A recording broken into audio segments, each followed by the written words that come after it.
This program features live coverage of an African safari and may include animal kills and carcasses. Viewer discretion is advised.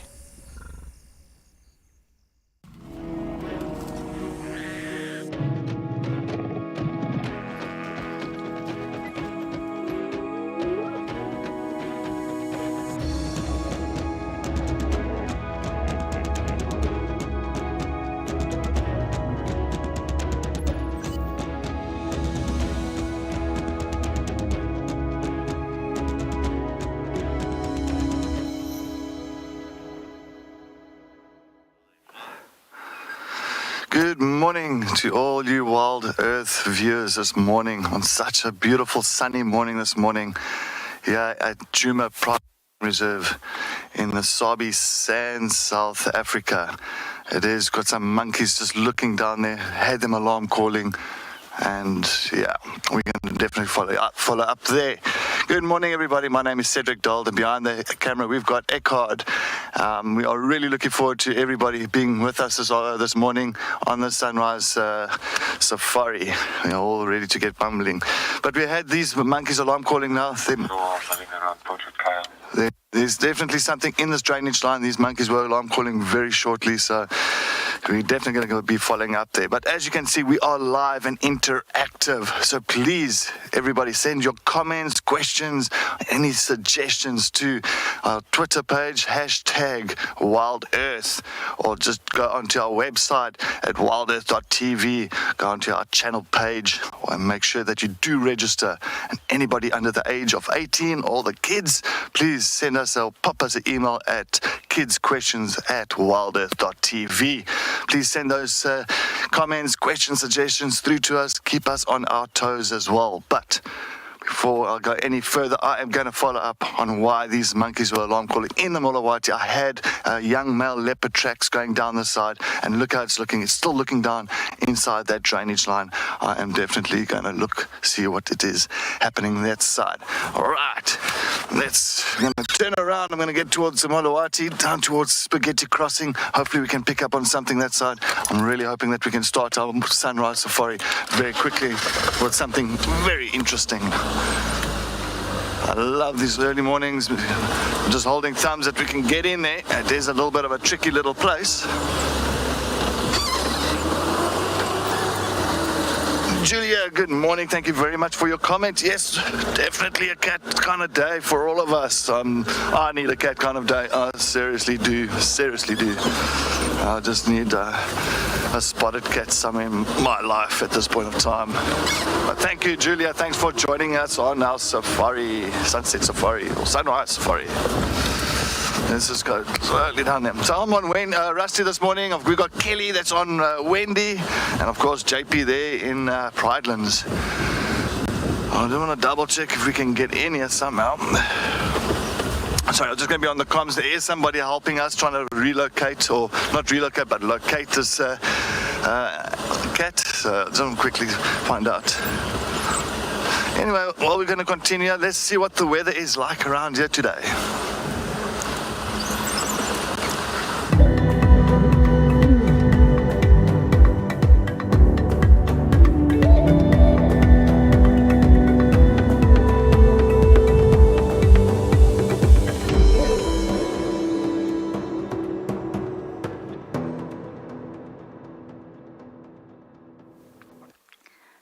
Good morning, everyone. Welcome to our beautiful sunny morning. Oh, this hornbill's spreading his wings there. Beautiful sunny morning in Djuma Private Game Reserve here in the Sabi Sands in South Africa. I'm Kelly, and I'm going to be with you the whole morning. And with me this morning, we have Mpo. With me on camera, morning, Mpo.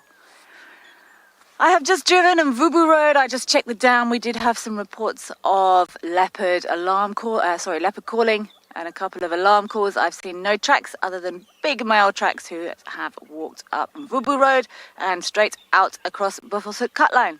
So I'm going to continue up to Gary Gate. We've had some reports that there might be some buffalo that have crossed in.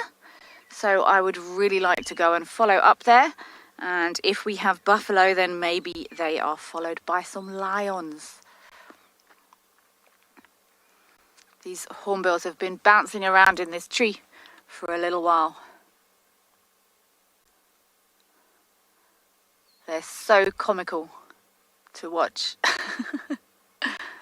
They always look like they've got something very important going on. They're very busy, they're preening at the moment. Very important for birds to keep their feathers in tip-top condition.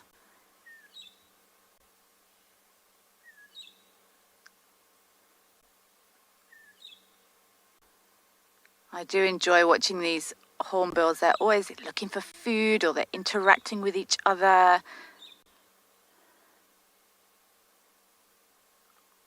Formidable predators, these hornbills.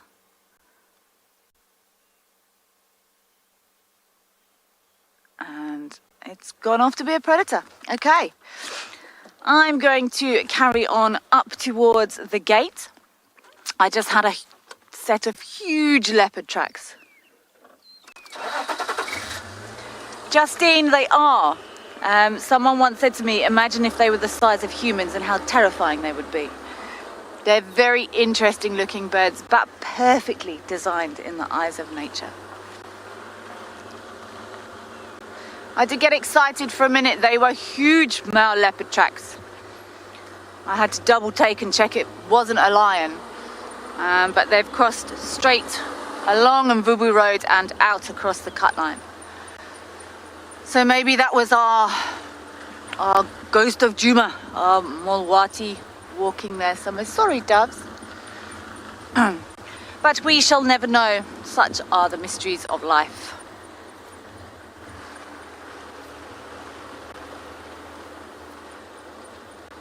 So nice to see Marips yesterday afternoon. Oh, I was so tense. He was in the wrong place. And it just goes to show that we are live. Fortunately, our delightful young leopard decided to walk in the direction of our favour. And what a stunning sighting he gave us.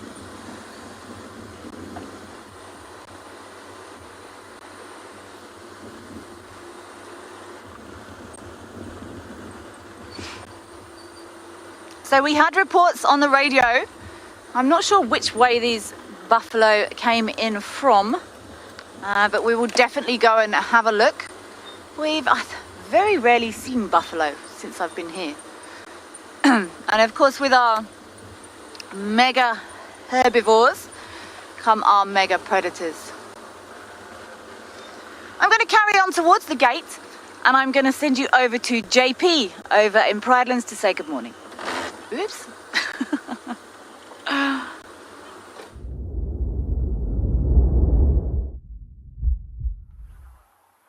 Good morning and welcome back to Eco Training Pridelands. While Kelly is about looking for a buffalo, we are actually looking for a lion. If you're probably wondering why we're staring up this dead leadwood, as we lost our lioness somewhere in this area over here, and the vegetation is incredibly thick. And there was a few tree squirrels that was calling up to a few seconds ago, and what we were trying to do is to see the direction in which they are looking, as if they were intensely alarm calling in the hope that we can relocate our lioness. I think our best approach for the moment is just to give it a little bit of time and be patient, and hopefully she'll get up. What there is in her favour is a large amount of impalas just on the other side of this drainage line, and that's what she really is going to try and work towards. So my name is JP LaRue, and behind the camera we've got BK.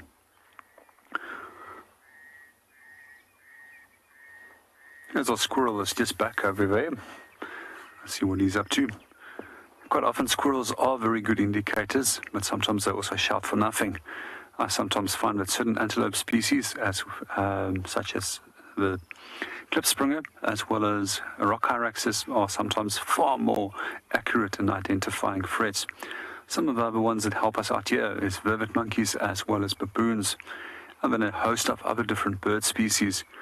I'm not always too fussed about francolins and spurfowls, as often I've seen them on the ground very close by to leopard, where we generally would associate that they would go into a tree to escape the threat from a leopard or a predator that might be on the ground. compared to where they normally will go underneath vegetation if there is a bird of prey that, for example, alarmed them.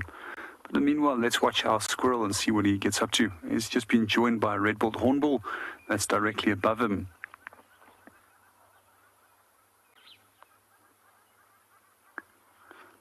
Good morning, Lisa, and welcome to the show. We only have one species of squirrel in this part of the country, and that's the tree squirrel.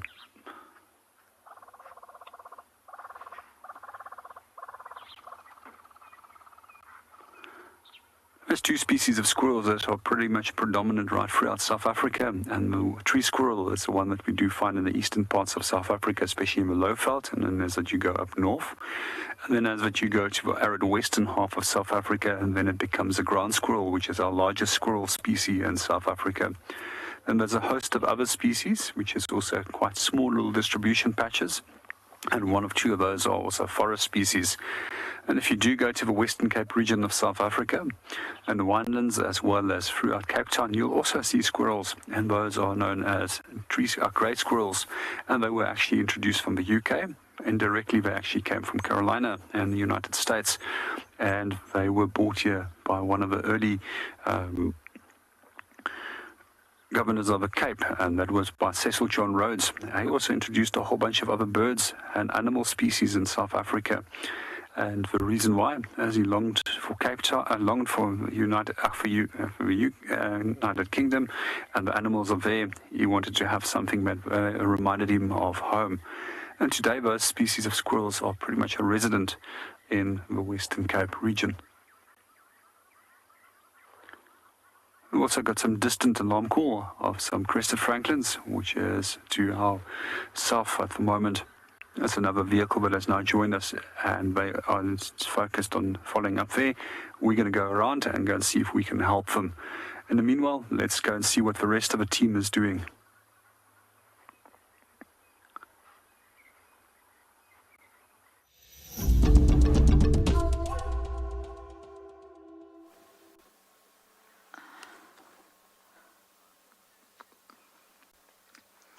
I'm still here on Buffels Hook Cutline, and I'm just checking for any signs of any tracks. I haven't quite got to the gates yet, so I just need to try and establish a direction of movement. I'm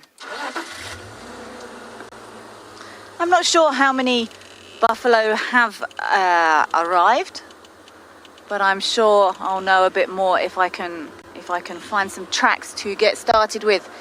As I said yesterday, if we have a starting point, we are in with a chance.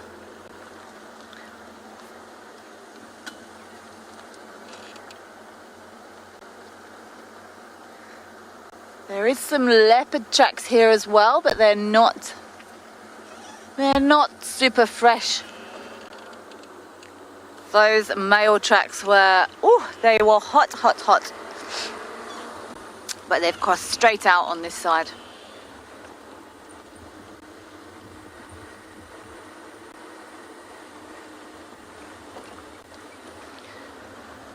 I think my tactic is going to be similar to yesterday morning.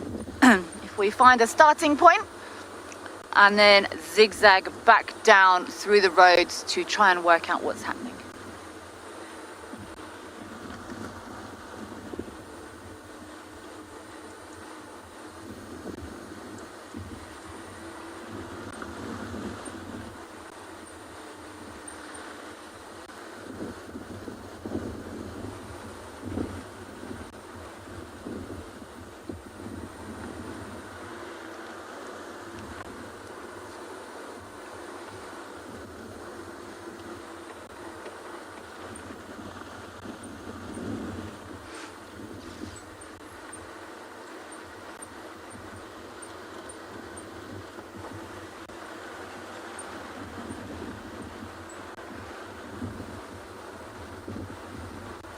I think I'll probably have a look, see if these buffalo haven't arrived at Sydney's Dam.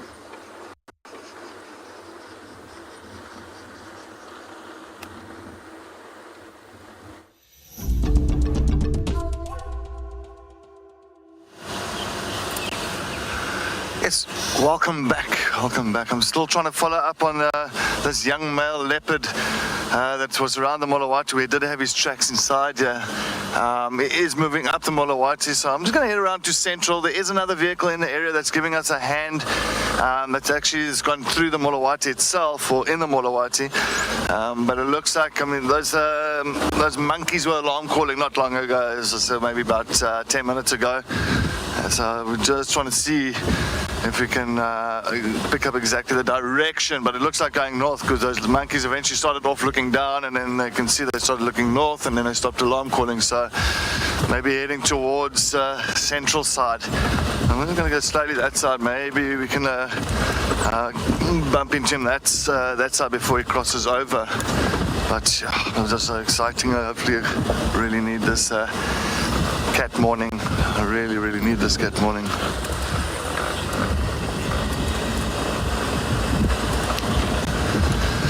Good morning, James. Richard, yes, definitely always definitely potential for a good start. I mean, I think you know, when monkeys alarm call and they're sitting right on top of the tree and looking into the Molawati, and you've got young male leopard tracks in this in one little area, then you know that there's something. But it's just to first find the leopard. So it's not.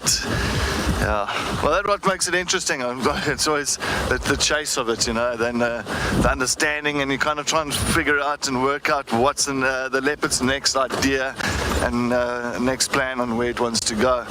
So, you know, you try to be one step ahead, but that doesn't always work. Actually, it doesn't work quite often. So, yeah, but we'll try. It is getting still a nice fresh morning, so it's not too warm yet. So, of course, we're still going to have them moving up and down.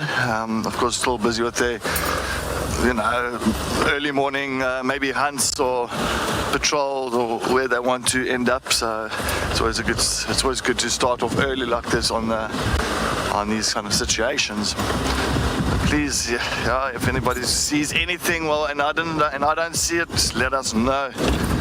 Let us know.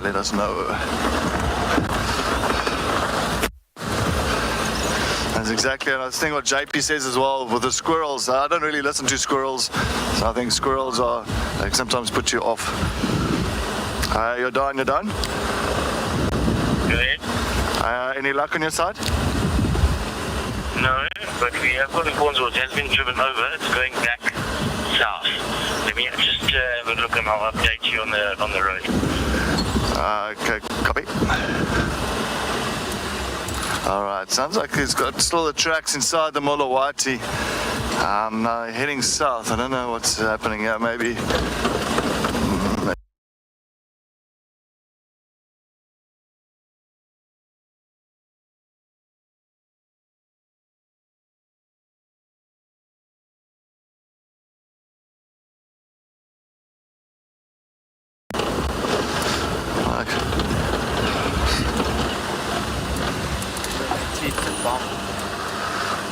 Yeah.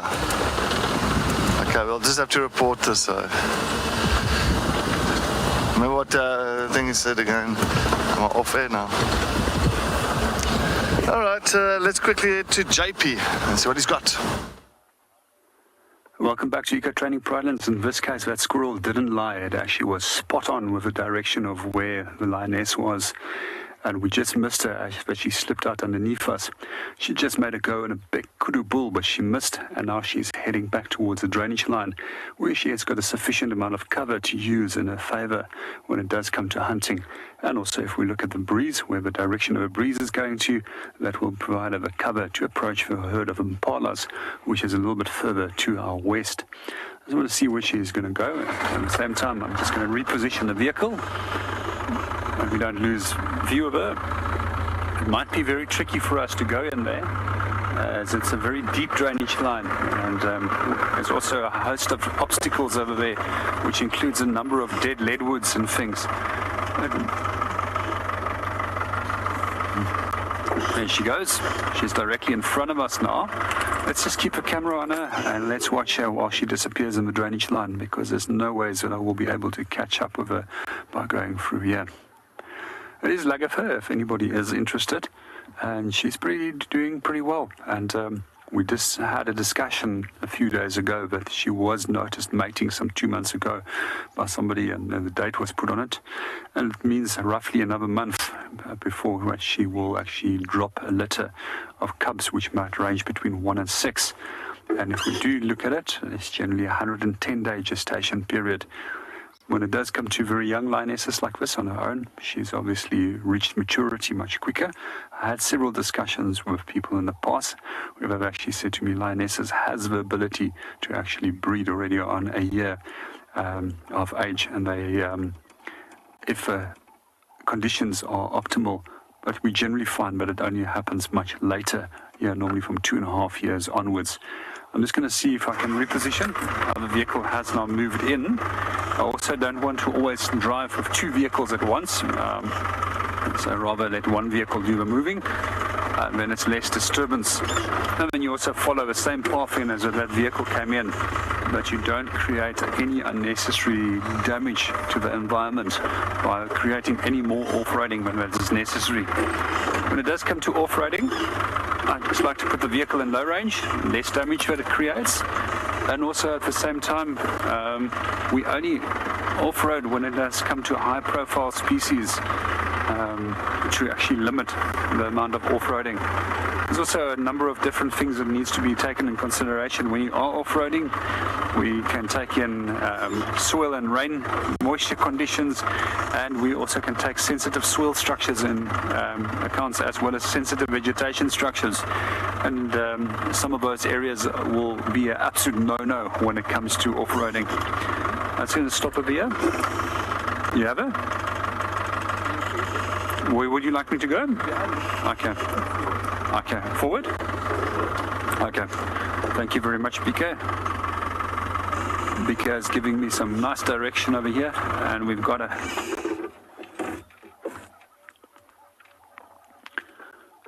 great stuff, BK. Thank you. Good morning, Michael, and thank you very much. And it is a nice sighting. We just got her back again, and let's keep on looking at what she is going to do.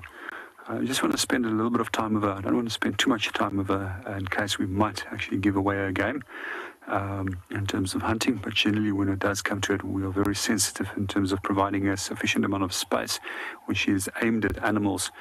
And sometimes it means that you actually have to hold back and even give them more space and just rather listen for any alarm calls or distresses that happens then, and then only move in to go and view the sighting.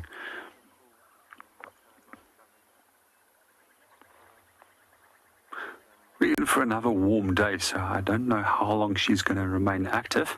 It is still nice and cool, and the conditions at the moment is still optimal to hunt. However, 2 or 3 days ago, we actually did see her trying to hunt at 2:30 in the afternoon. It just shows you how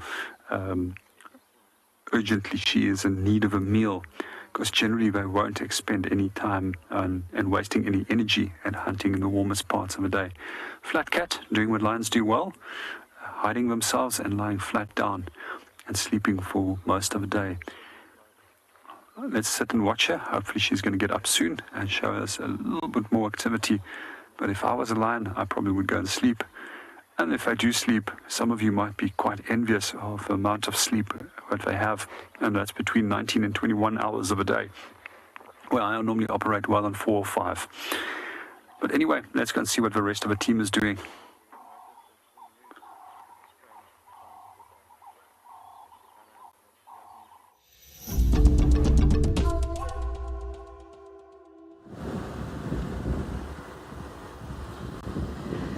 JP, I know your sleeping lion very well.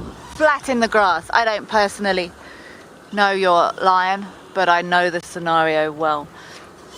I am on Triple M. I have found a lot of buffalo tracks, and I'm now just trying to work out if they went this way or if they went this way. If they've gone this way, it's gonna be harder to find these buffalo, and if they've gone this way, then we might have a lovely big herd of buffalo on Djuma.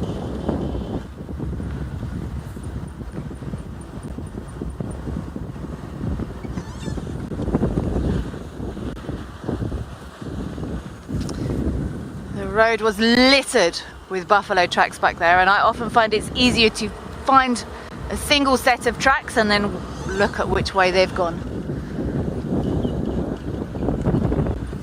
But now they've gone as well.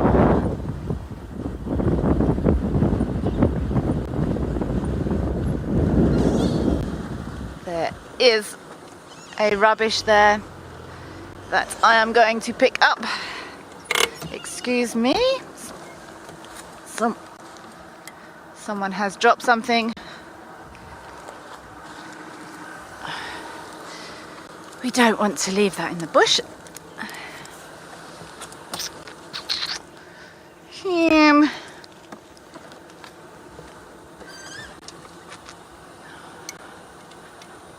think I'm going to have to turn around and have another look at these tracks, because now they have all gone. I'm also looking to see if there's no sign of lions that have been following these buffalo.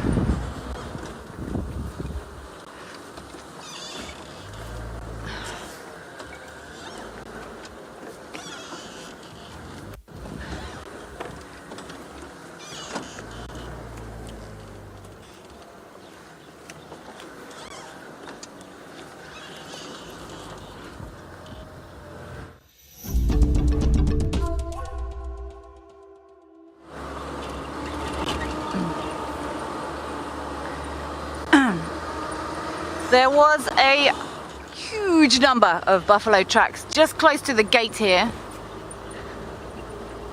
It was like they've all been having a party in the sand, and it was quite difficult to pick out which way they've gone.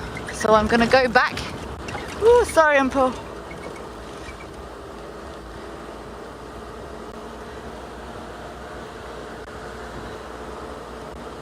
I'm on Triple M, skirting around close to Gary Gate.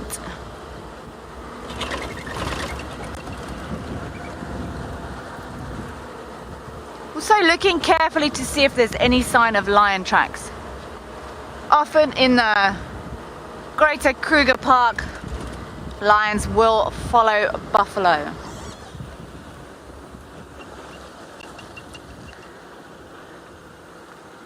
So you can see on the road in front of us here, we have lots of buffalo tracks and buffalo poop.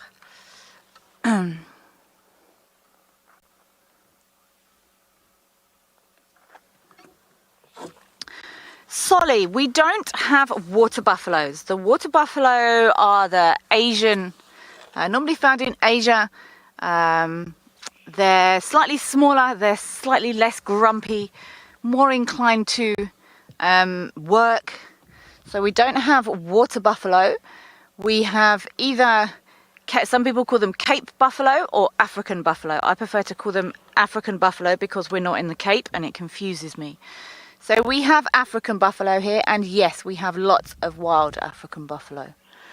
And then there's the other animals that people sometimes call buffalo, which are I call them bison, potato, which are found in America. They are huge. They're bigger than our buffalo. So we have African buffalo, which are the middle size. Then, according to my opinion, the water buffalo are slightly smaller and more passive, and then your bison or your American buffalo are those monster animals. So as massive as our African buffalo are, and I have lots of tracks for them here, it still looks like to me they're going straight down Triple M and then suddenly they just stop. I think they have actually gone onto Djuma.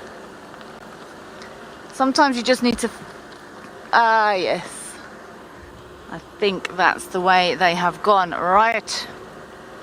In that case, I want to have another quick check here to see if there's no sign of lion tracks over these buffalo tracks. You can see the road in front. You don't even need to zoom on it. It's littered. It's pitted with buffalo tracks. So fingers crossed this looks like a nice big...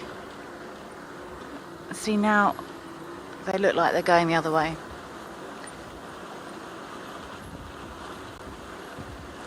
And you can see there's lots of calves in this herd. See, they haven't.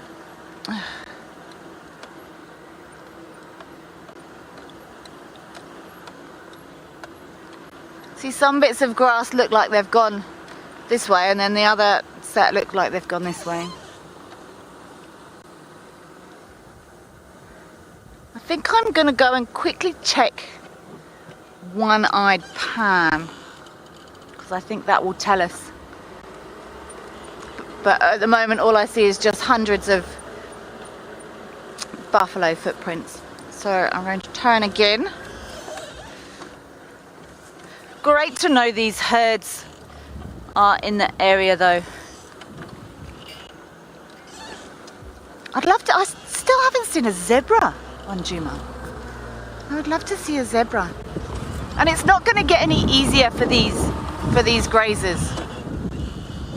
Winter's coming, the grass is going to be dying off.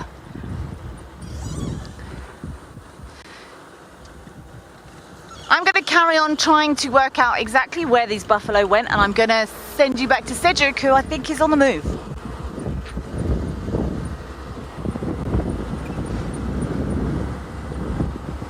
they've gone this way.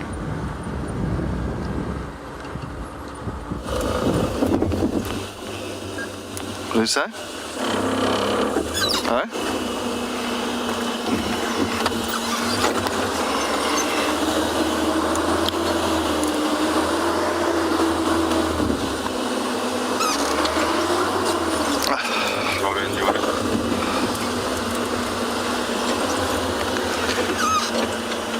Okay, just going to take a look around here at quarantine. I just want to make sure what's happening. Oh, I just want to see those impalas quickly there. I think there's some nice impalas on the open clearing. Just want to double check on them. Oh, beautiful, beautiful herd of impalas that side. So of course, yes, that's leopard tracks was coming into this area as well. So I'm just going to be scanning around here. Just want to make sure that that leopard didn't come through further into a westerly direction towards quarantine. Definitely those impalas are very relaxed at the moment.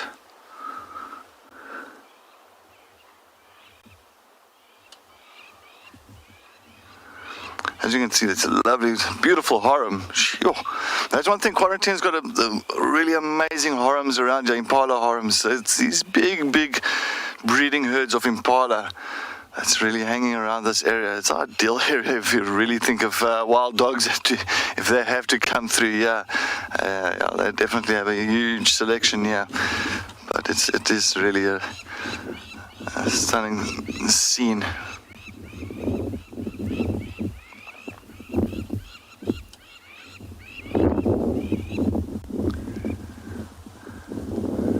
Bit of a breeze coming through. They do predict a little bit of a cold front coming in from tomorrow. And yeah, they say there's a nice front coming in tomorrow. And of course Saturday and Sunday, I think the temperatures is really dropping. I think this is exactly a typical time when our seasons is changing, when they get this real hot couple of days that's now coming through. And now today you can just feel this wind is now a little bit of a cooler breeze. And then of course you'll find that this is going to bring pretty much our first our first cold front coming through. And a good old change for the season. Yeah, so the grass is really turning into that real autumn brown coat, which is really a stunning change in colours. Really a contrast from summer to winter. You've got that real green lush summer colours, and winter nice brown colours.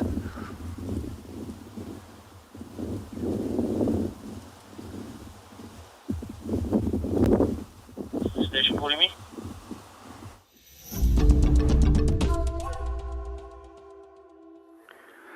Good morning and welcome back to Eco Training Providence. We still got a lioness. So far, we've been following her as she was attempting to stalk some impalas. She then changed direction and eventually went to go and hide herself into a drainage line. We had to try and relocate her, and with the help of some tree squirrels, we actually managed to find her. Very soon she gave us the slip again, and we just hung back and watched. The next moment she made an attempt on a very large kudu bull, which she just missed. I would reckon for a lioness like this, a kudu bull of that size is definitely a little bit too big to handle. And when it does come to deciding if you are going to take down a healthy animal that is of that size, you have to be incredibly cautious, because the risk is there that you can potentially injure yourself. And especially for a lone lioness like this that hunts on her own, that risk means that she won't be actually able to successfully feed. However, if you're a large group of lions or lionesses, it means that you can go for a larger reward. And obviously that also diminishes the risk of injury in the process. When it does come to group individuals, we also see that there's a lot of competition, and even when it does come to a specific individual being injured during a hunt, it also means that you might have less of the lion's share when it does come to sharing that meal. And often when we do look at it, it's the strongest and most dominant individuals that will feed first, generally males. If there's no males present on that kill, we'll then find that the most dominant females will be feeding, and the less dominant of the cubs will be the ones that has access to food right at the end. And that means that you might actually just get a small little scrap of food.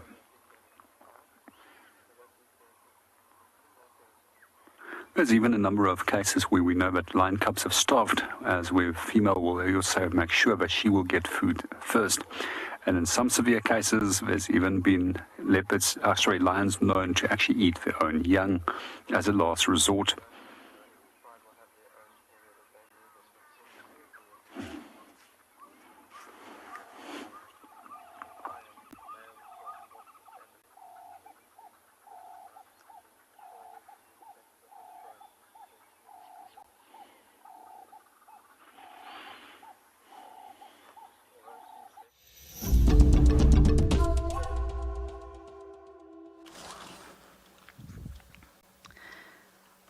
Just had a drive around to One-Eyed Pan, and those buffalo have indeed gone west away from Djuma. So I am going to carry on. I just had a look around One-Eyed Pan to confirm my workings, and there was a couple of fairly nervous looking impala. So I'm just going to stop and listen. I just had a bird alarm calling as well. I was actually just stopped to turn around, but I think I'm just going to have a listen. For me, the best way to try and find predators is to watch the other animals. They have a far more vested interest. Our main interest is to watch them, these predators, but an impala's interest is to stay alive, which is a very worthy reason to pay close attention.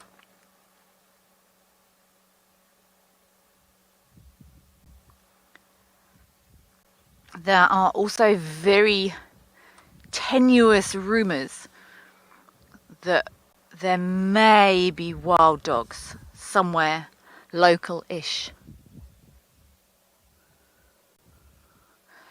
Suzanne, great question. Yes, monkeys do have different types of alarm calls. I can't tell them apart, if I'm honest, but my tracker, who I was with for 4 years, could tell them apart. And the way I work out what monkeys have an issue with is try and find them and look where they're looking. If they're looking up, it will often be a bird threat or something from the sky.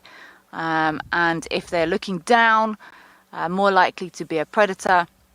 My tracker was very good. If monkeys were alarm calling, he'd say, "Hey, there's lions there." I'm like, "How do you know there's lions there?" And he said monkeys call in a less panicked fashion if there's a lion. He said they'll sort of go, oh no, there's a lion, stay in the tree, should be fine, type of alarm call. But if there's a leopard, it's a, oh my goodness gracious, there's a leopard and it might come up the tree and it might eat us type alarm call. I couldn't tell the difference, if I'm honest, but my tracker could. Also for difference between aerial threats and ground threats, apparently. But that's a really good question.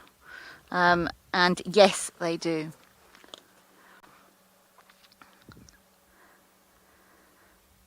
Talking of alarm calls, I haven't heard anything here, so I think there's loose rumours of dogs somewhere, but not anywhere close. Babuki, it wouldn't keep leopards away, no. I've found many leopards by using monkeys' alarm calls. They will sometimes change their activities. If a leopard is hunting and is in a hard stalk trying to stalk an impala or something, a monkey's alarm call, you can actually see them. Their physical body shape changes, they relax and they go, ugh, okay, we've been spotted now. Because if a monkey alarm calls, impalas hear it. If an impala alarm calls, monkeys hear it. I often wonder if they can actually understand each other. I don't think they can, but if bird calls alarm, monkeys hear it. So if someone busts stalking leopard, then they're pretty much bust. So it won't necessarily keep them away, but it will have an impact on what they are doing, because once they are bust, they are bust. Talking of alarm calls, I've heard nothing here by one-eyed pan, so I think I'm going to carry on. There was rumours of dogs somewhere. I'm not entirely sure where. I think someone's just seen tracks on the property next door, but that could mean anything. So I think Cedric's been working around the Mulwati area, following up possibly on leopard tracks. So I'm going to stick in the north, I think. Sometimes we will buddy up in teams.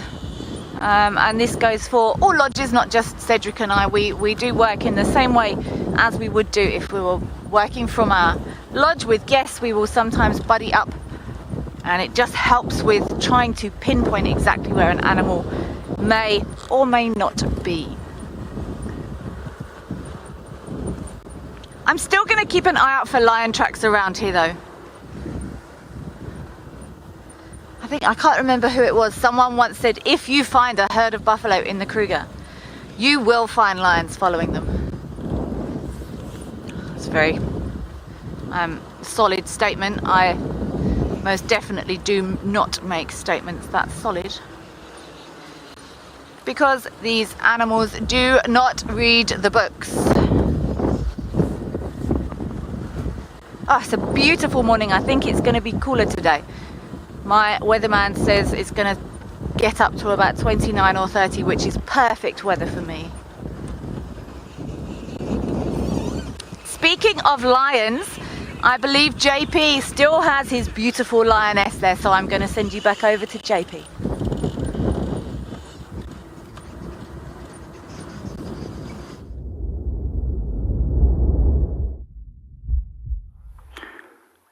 Welcome back, and as Kelly is out and about looking for wild dogs, which is definitely one of my favorite of all predators on the planet and my favorite animal after black rhino, we're still with our lioness. And what I really like is the way that she's lying down and just simply watching us. And I would like to just maybe allow you a moment to just imagine that we're actually looking at a black and white picture. And if this was black and white and the same color scheme as with most predators as well as herbivores would see, how difficult it would have been to actually spot her in that position. She now has started grooming herself, and very important to take good care of yourself and your coat, as well as to remove any unwanted parasites. And some of the unwanted parasites that she's having on her lately is a large amount of ticks. And I've noticed that she had a few on her the other day, and they were all bloated, full of blood. And that normally means that they will fall off and then go and lay their eggs somewhere and complete the next part of their life cycle. There is a very good chance that she is going to start getting up. When they do start yawning like that, it's to actually get oxygen back into the muscles, and quite often that has been followed by stretching. But for now, just let's watch her as that she's grooming. Something interesting about the grooming abilities with lions and all cats. If you do have a cat at home and it does lick you, the tongue is textured like sandpaper. I've only had a few opportunities to touch the tongue in the past, and it's always been with gloves, and it's always been in the case of lion capturing that we had to do, where the animals were darted and then immobilized and then transported elsewhere, or that there were certain veterinary procedures done to them. And that sandpapery texture really helps to remove loose hair, but it also functions to remove hair from when they are feeding and they're opening a site where they want to start eating from. These hair balls, it's been regurgitated by cats, and the same for domesticated cats. You might find one or two at home as well. Coming back to handling lions, well, we were just talking about that. You might have heard that I said with gloves, and one of the reasons why we always handle lions with surgical gloves is that they do hold a number of parasites, which our body has very little abilities to effectively dealing with. And one of those parasites is a type of tapeworm, and if it does go into your system, ends up in your gut, it doesn't find enough protein inside your stomach, and it then starts moving into different organs and eventually into the brain. As far as I know, there's nothing that you can do about that, and it will eventually lead to death. So as young guides and as young vets, I just want to caution you, always wear gloves when you are dealing with cats, or if you are picking up carnivore scat for research purposes. When it comes to research and carnivore scat, I would only pick it up with a glove, put it into a Ziploc bag, seal it, and then give it to the conservation officers that deal with it. But also, when it comes to handling dung, you often see me handling herbivore dung. In that case, it's perfectly fine, but you'll never see me picking up any carnivore's scat with my bare hands.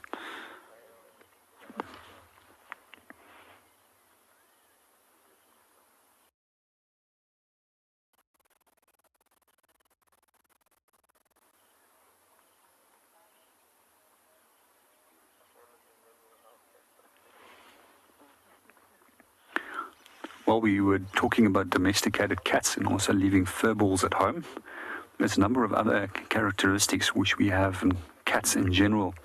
Some of those behaviors that you might see at home is your domesticated cat clawing against your favorite sofa. And there's a two-part reason why they do that. They will actually deposit a scent from the feet, as well as they sharpen their claws and get loose of any dirt between the sheaths.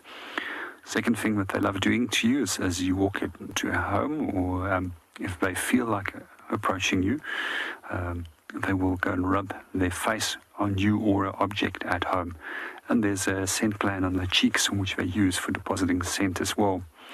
Worst case scenario, you might have a tom that likes to spray urine, and lions do precisely the same as well, especially when it comes to males. We often see them approaching the object. First thing that they do is smell, rub their faces on it, turn, then spray urine, then quite often scuff their feet.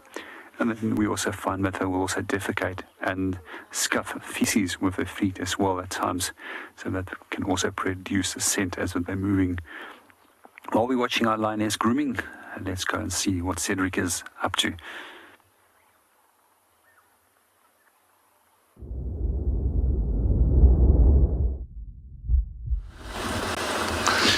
Yeah, very, very interesting it is. There's a lot of similarities to normal cats, domestic cats, and of course your lions, even leopards. You also notice many times leopards also jumping against a bush or rubbing their heads against a branch or something. It's just leaving the scent behind. Very much the cats, leopards, lions, and domestic cats, yeah, they all do that, but also spraying as well. But anyway, I'm still coming on Twin Dams Road. There is one of the other colleagues that's busy working in the same area as I explained earlier on this leopard tracks. Apparently this leopard tracks is on top of all of our vehicle tracks, but it is very thick here in the morning. We are going to be this kind of scouring this little area just very nicely, just to make sure that we don't miss it again. But yeah, let's just hold thumbs. It's not too far away from where we are now. But yeah, while we carry on searching and hoping, let's head to Kelly and see what she's got. Dam Road. Looks like the Congo is probably chilling plan.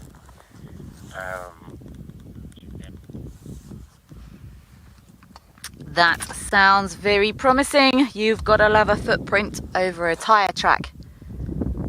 It always makes me wonder who is following who exactly.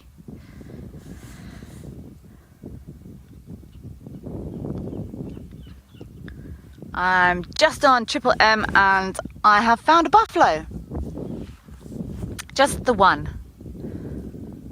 I think all their buddies, or all the rest of the herd have gone, excuse me, west.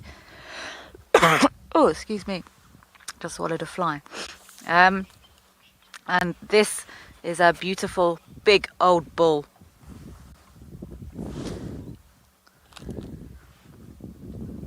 Just see the sun bouncing off that huge boss. These are massive animals. They can weigh up to 870 plus kilograms. This is a lot of African buffalo.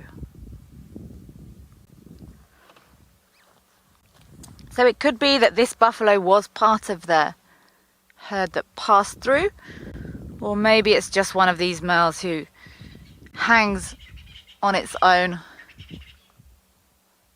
just enjoying life. It is a risk when you do separate from a group. There is safety in numbers.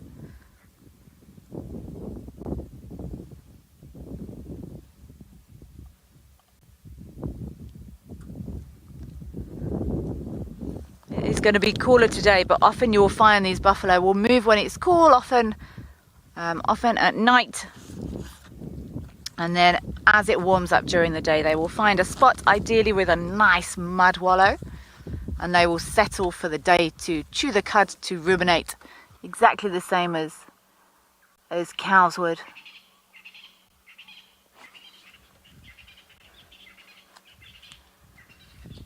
It's actually really nice to see a buffalo on Djuma. We don't see them too often. And that group skirted along the edge of past the gate, and then have crossed west again.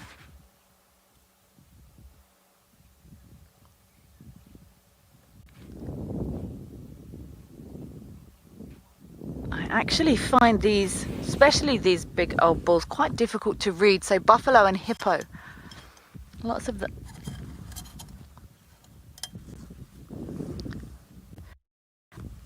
Johnny, yes, this guy has got huge horns.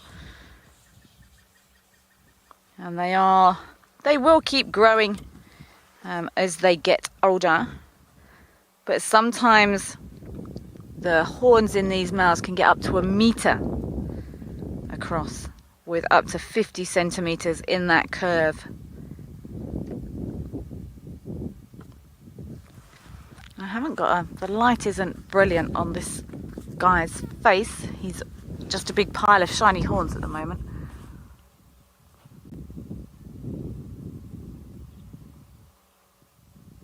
Huge big boss though.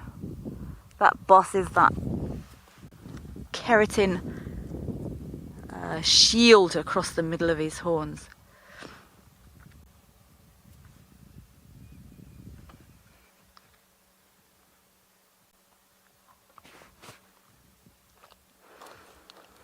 There were some young animals in the tracks, or the tracks of young animals in the group that I did see.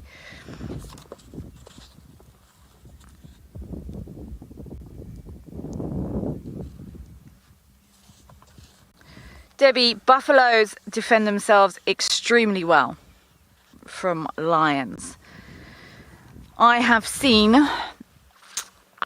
I'm just trying to think. I think I've probably seen as many buffalo chasing lions as I have lions chasing buffalo. They're also one of the animals that will come back and help their buddies. They've got these huge horns, and especially when they're in big numbers. If I was a lion and I saw 10 buffalo running towards me, I would also depart very quickly. I've actually watched a standoff before, Debbie. There were, it It was three youngish, they were probably about 2. 3 growing male lions, and it was 4 big old buffalo bulls, and we watched them for 45 minutes, and these lions would stalk the buffalo a bit, and then the buffalo would go, "I see you," and sort of walk towards them, and the lions would sort of go, "Oh, okay, fine," and they would back off. And it was like a cat and mouse, but it was buffalo and lion, and no one touched anyone else. I would imagine these lions probably thought much better of it.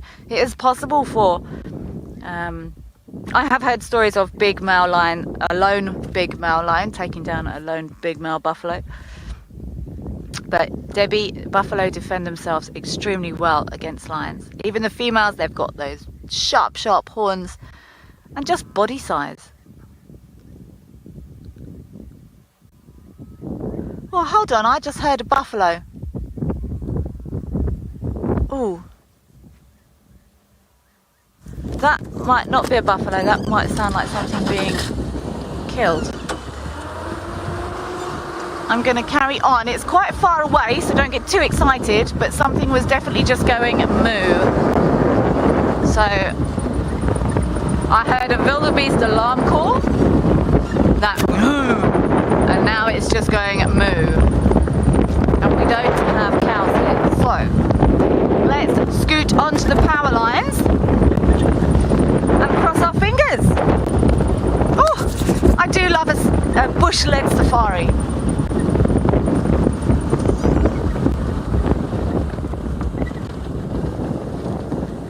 Let's follow our ears and our noses. Do you hear that, Paul? Mm-hmm. It was definitely something saying moo.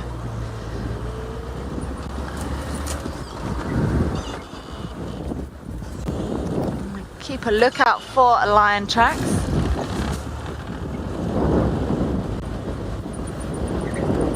It was somewhere in here. I heard a wildebeest alarm call and I sort of ignored it because they often get nervous for no reason, but when an alarm call is followed by a moo, it piques my interest. Oh, all those buffalo are here. Okay. Hi. It wasn't a single buffalo mooing, it was loads of buffalo mooing. Okay, fair enough. Hello.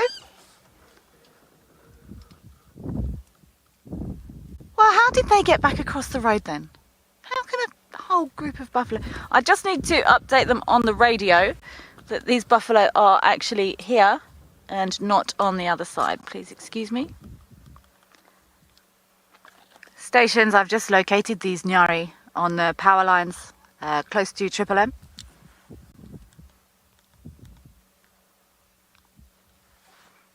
Okay, well nothing's dying, so that's good. Shlambi Nyari.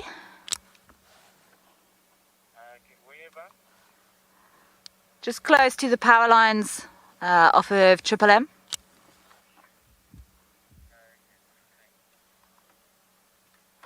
Well, this is excellent news. I don't know how those how did they get back across the road? There was, all the grass was pushed over going the other way. Oh, so nice to see a herd of buffalo though on Djuma.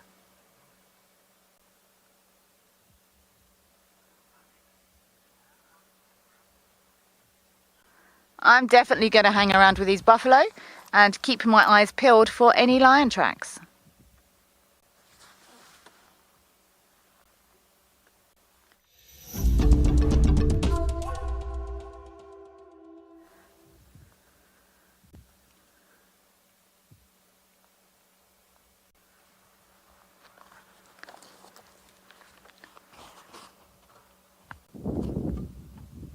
This buffalo on the right here has decorated itself with a little bit of branch.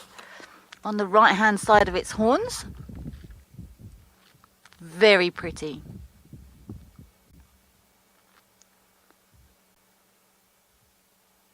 Accessorizing like Cedric was the other day.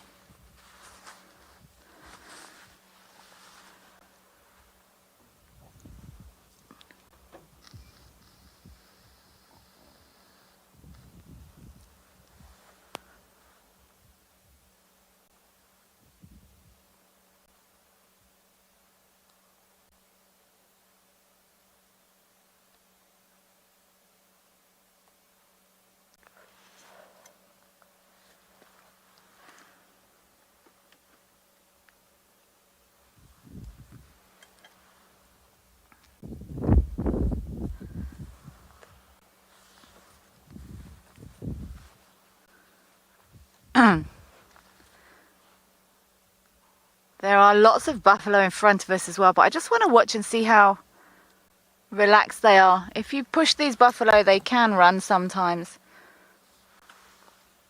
So I'm just going to sit and watch. And if they are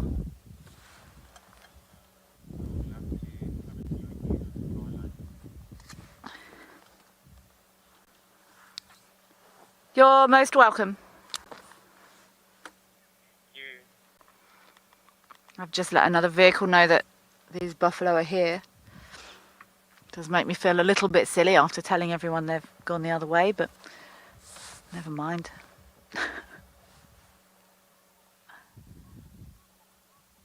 Here they're starting to pop out in front of us now as well.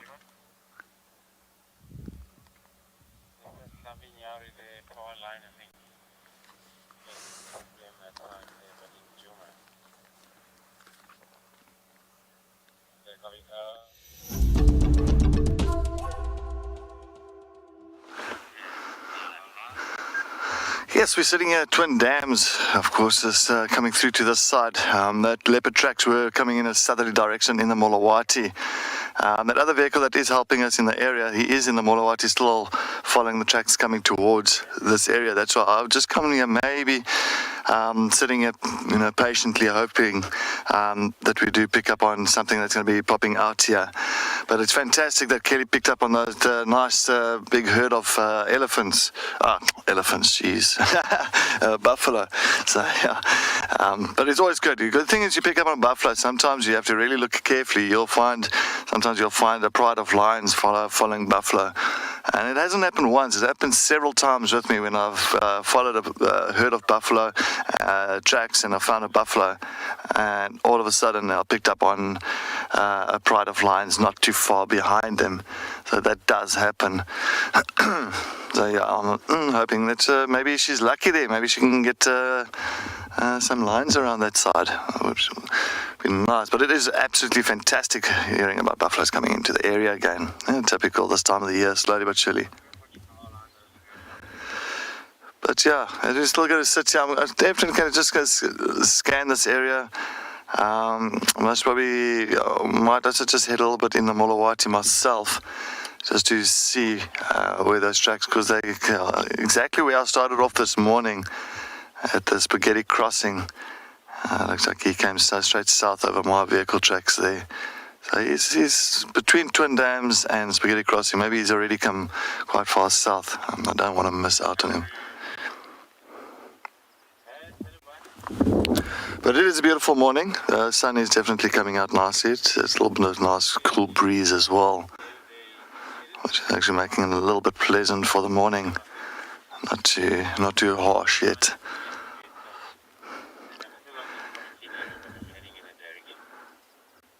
I'm talking about buffalo and lion experiences. I know that lions, many years ago, I had, of course, the Styx Pride and also the Mapocho, one of the Mapochos, and there in front of one of the lodges.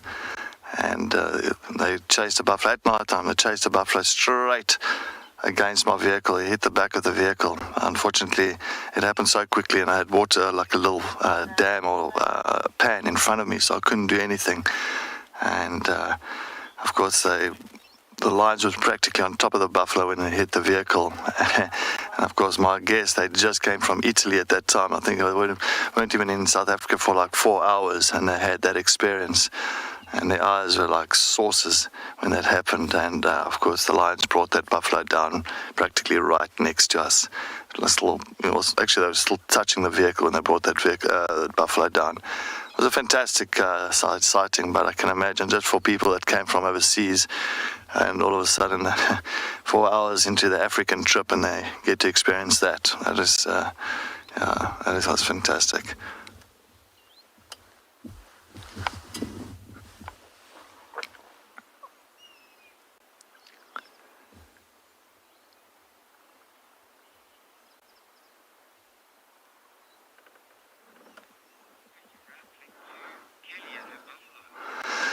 Right, well, I'm going to continue searching for this leopard. I'm not going to give up on this. And I think I'm going to send you over to Kelly while she's sitting with those bivone beasts.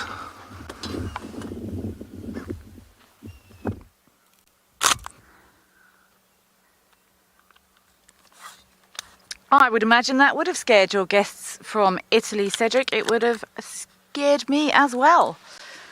I give buffalo space. I give everything space, actually. Everything should be fine until it's not. So that's why I'm just watching these buffalo now. They're moving through a nice open area. I don't need to sit on top of these animals. They're looking really good. They're looking shiny and fat and healthy. Oh, there's some big animals. Look at that guy at the back there. Wowzers. Someone once told me, buffalo look at you like you owe them money. A benevolent, tilted chin. Very cool. This is actually the first herd of buffalo I've seen on Djuma. I think what happened is those buffalo crossed in the direction I did determine, and then they have looped across and come back in before I got to the point where they came back in. That's my story and I'm sticking to it anyway.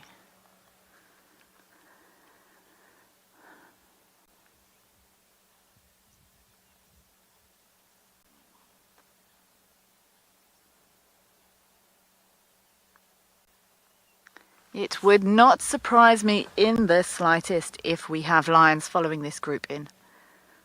I haven't seen any super small calves. And like we were saying earlier, buffalo do defend themselves quite well from predators.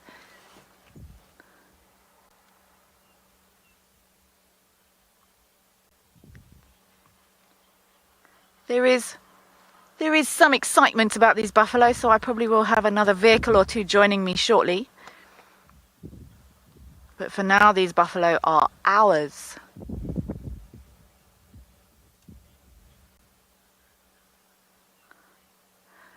Greg,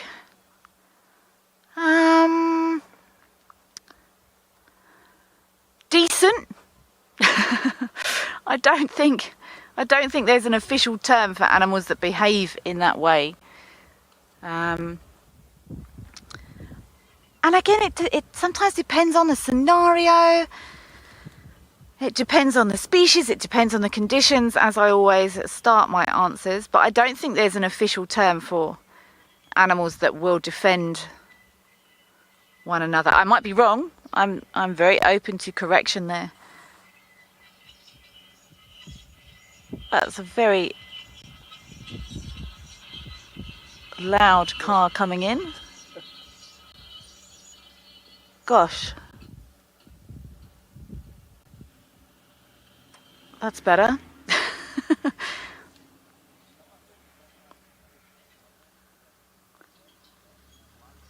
Very nice to see this big, healthy looking group of buffalo making their way onto Djuma.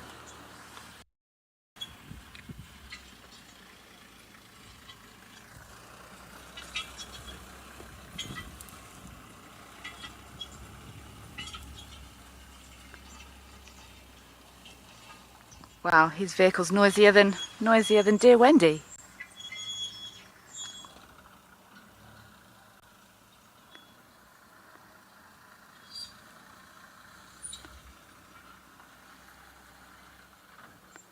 Look how these buffalo, they're looking at this other vehicle. They look, they lift their chins. Same as elephants. They will lift their chins to make them look bigger. Frederick, buffaloes are part of the Big Five because the phrase Big Five originally came from the animals that were most dangerous to hunt on foot.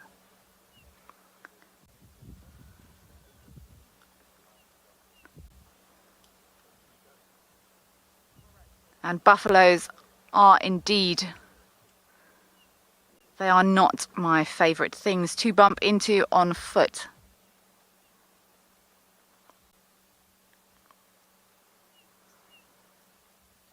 Even,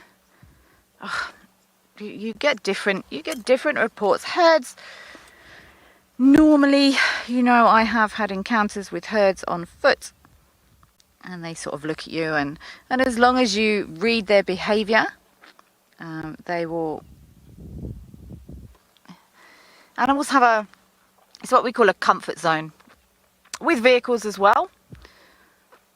And if you learn to read where that comfort zone is and respect that distance, it's not normally a problem. But the lone bulls, however, can be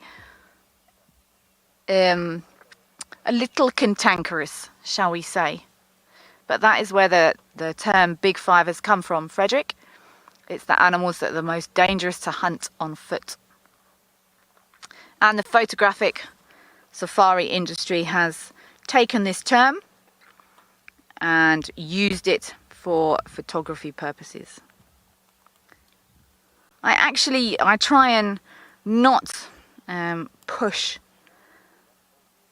Big Five, so to speak. There is so much out here, so many small things to look at. And you've got your giraffes and other iconic species like the zebra. So while they're not part of the Big Five, they are all equally beautiful, in my opinion.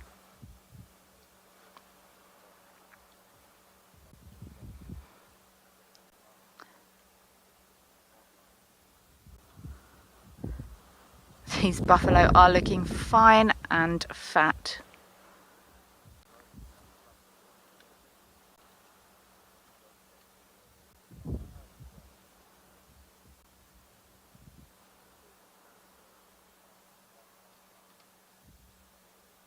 They're still coming.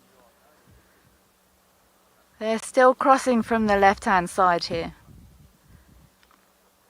This is a very nice herd of buffalo. Oh, look at that big bull. Oh, gosh.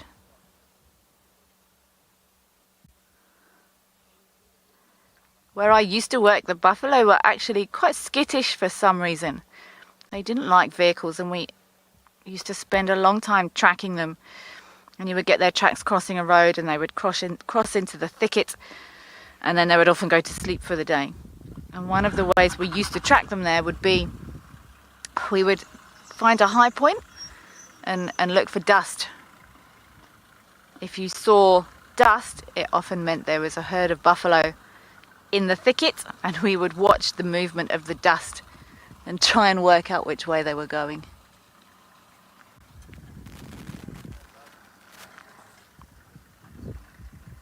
When a herd of buffalo runs, you get out of the way. As Cedric said earlier, if there are ever interactions, and I'm not sure if anyone was watching on Saturday afternoon, where Talamba was looking for her cub and there was elephants present, I backed completely away from that situation, because if animals are trying to defend themselves or they're young, then they don't care if there's a vehicle in the way.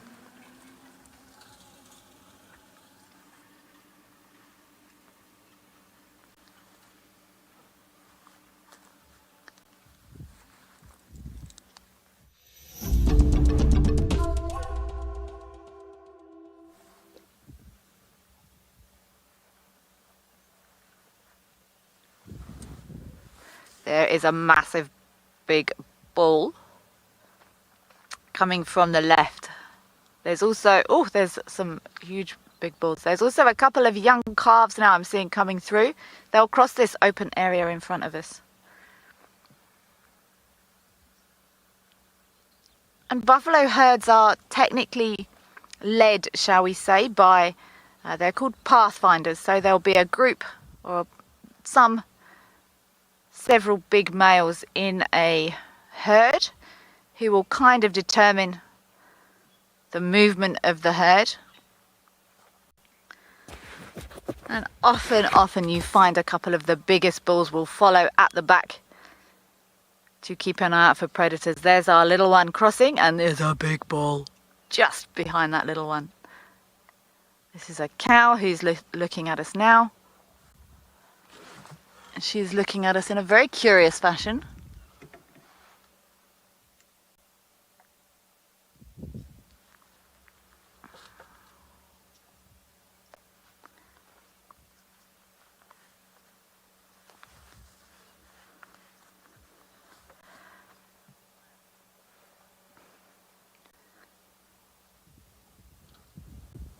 Yeah, there's a few young calves in here. And they would be a great target for lions. I actually had, who was it? It was the Talamatis. A week, 10 days ago. And they were at this junction with that fascinating interaction with that young male trying to join. I'm definitely going to be watching this area for lion tracks.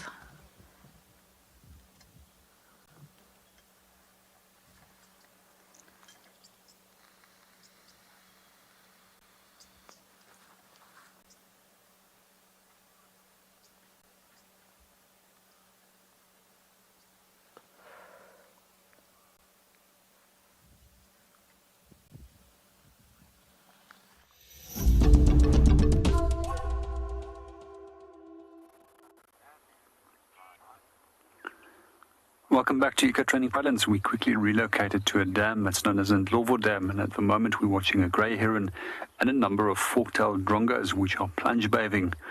And the reason why they plunge bathe is to soften the feathers and to soften the preen gland oil that's on the feathers, so that they can more easily remove that before that they apply a new layer of preen gland oil, and that's to keep the feathers supple and in full function.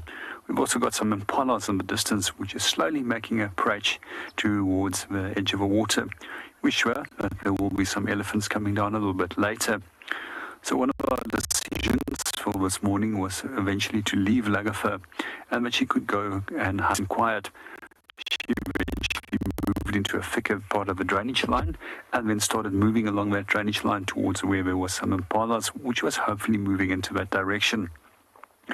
Quite often when it does come to animal species, you have to be sensitive towards them, which is always about some viewing opportunity. And I know there's quite a few young guides that are watching, and also a number of guests that's always interested in what it does take when it does come to ethics and viewing animals. So the first and most important thing when it does come to a sighting is obviously my secondly is the well-being at all times, for myself as well as for the animal at all times. I also make sure that I don't impact and altering the animal's behavior.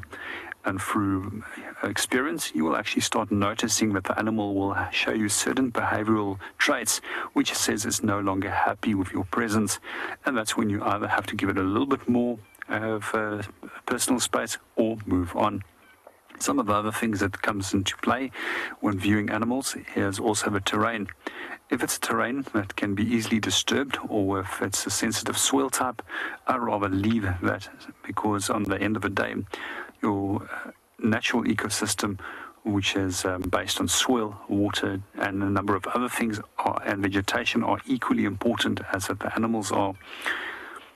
Some of the other aspects when it comes to viewing animals, which I do take in consideration, is age of an animal. So when it does come to lion cubs with a female, when those cubs are older than 2 months, or leopard or hyena, then I will view them as a single vehicle. If we have from 4 months older with the presence of a female, then we can bring in a second and eventually a third as the time progresses.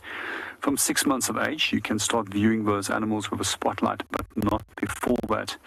And when they're on their own, up to the age of 6 months, they should never be viewed on their own without the female.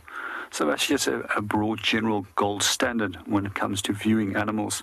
Some of the other important aspects in which we come to viewing animals, especially at nighttime, is the use of lights. So when it does come to the use of lights, we don't shine on day active species or any endangered species. That includes species such as wild dog as well as cheetah and also rhinos in that case. We also then, when it comes to cubs, not shine on cubs of under the age of 6 months, as that you can create permanent damage to either leopard cub or lion cub or hyena cubs when it comes to their eye structure, eyes. Something else which we also take in consideration as when we are following predators is that we don't shine on the eyes of prey species. We can blind them and assist the predator in actually making a kill. That's highly unethical. In the meanwhile, we're going to watch our impalas as they're now coming down and see what Kelly is doing.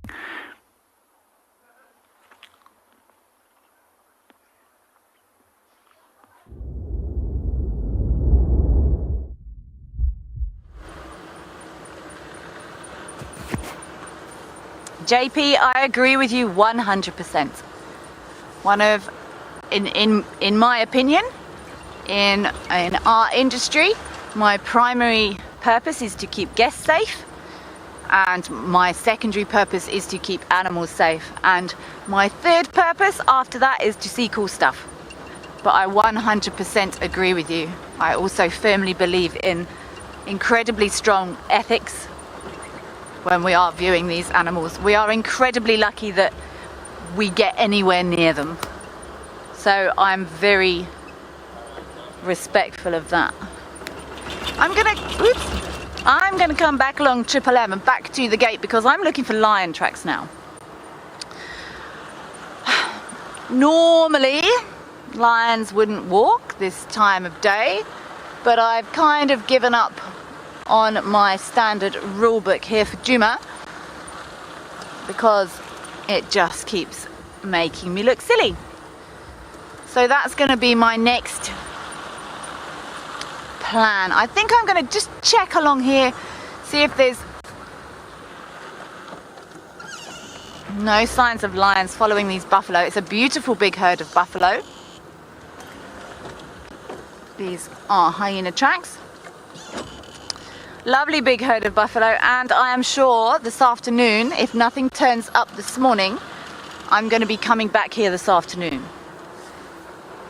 Oh, I'm going to sneeze. Ooh, excuse me.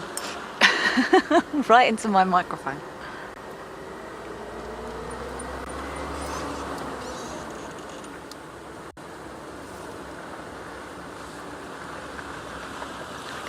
No.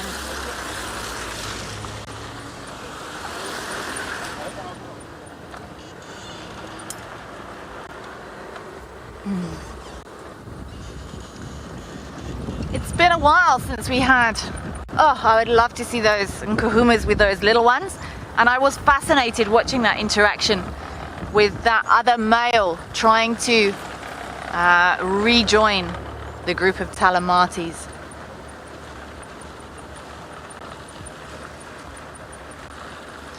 Sandra, good question. Is there a big difference between kudu and buffalo tracks? I will find my book and I will show you, because yes, there is.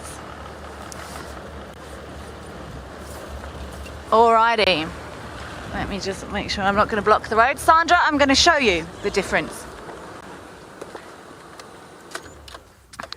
Let me show you.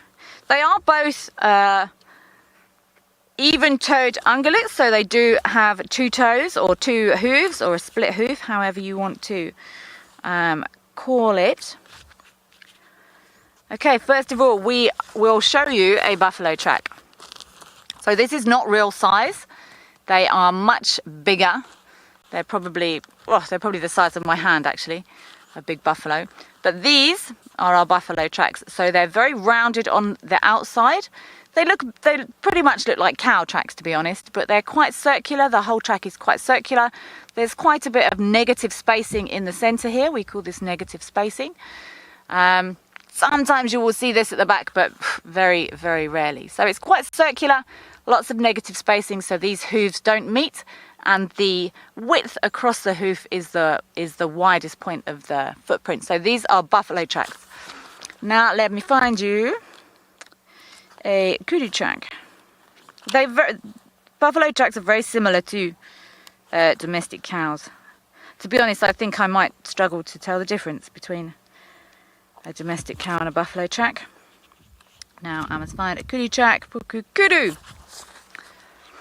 These are our kudu tracks.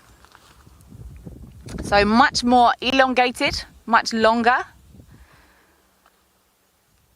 Also, the widest part of this track is the center, but you can see there's very little negative spacing in this track. So in the middle of this track, the hooves are, sorry, Paul. I'm trying to get it all in one light. There we go, that's better.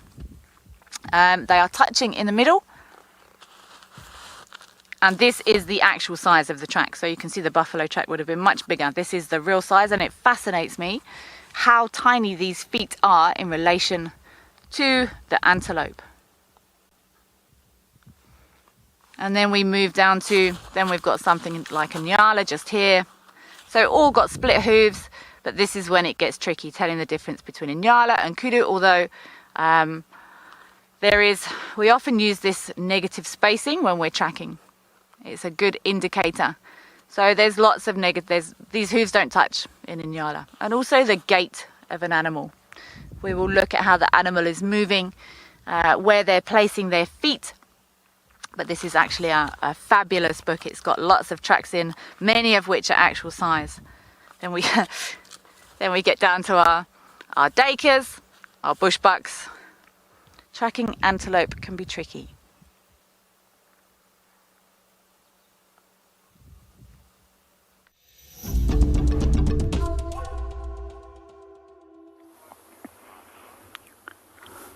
Good morning and welcome back to Eco Training Islands. We've been just watching a big group of impala. The majority of them now has started moving off. They're just coming back, and there's a lot of playing and a lot of running that's taking place and a lot of starting that is taking place. And now we've got one of the rams that are just an attempt to herd them into his territory.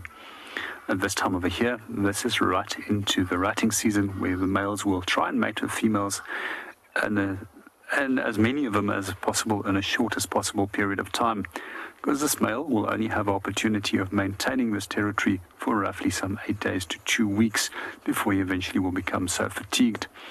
One of the things that we did see with a lot of the individuals that they were running, as well as kicking up their hind legs and running quite high, we also see that behavior taking place even in groups where there is no males present.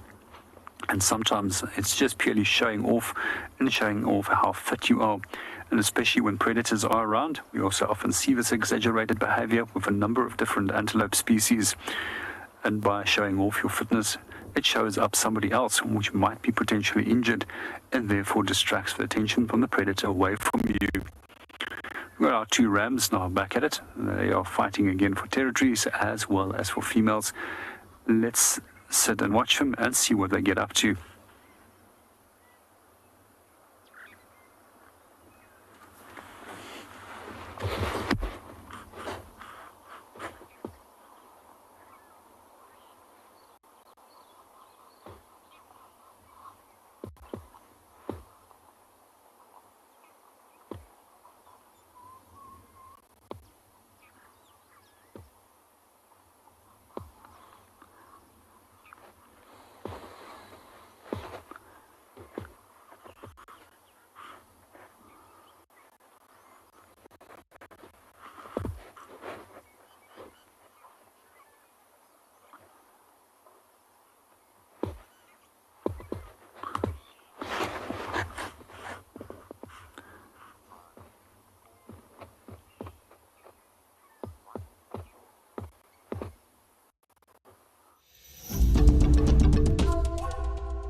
Yes, welcome back. As I'm sitting here now, this is where this young male leopard did come through this side not long ago. As you can see, a beautiful, nice little leopard track there with the 3 lobes at the back. Very, very neat. And if you really want to see with a leopard is very much a 90 degree with the pad, so you'll take it from the center. I'll go like that. Oh, there's so much wind here at the moment. No, don't.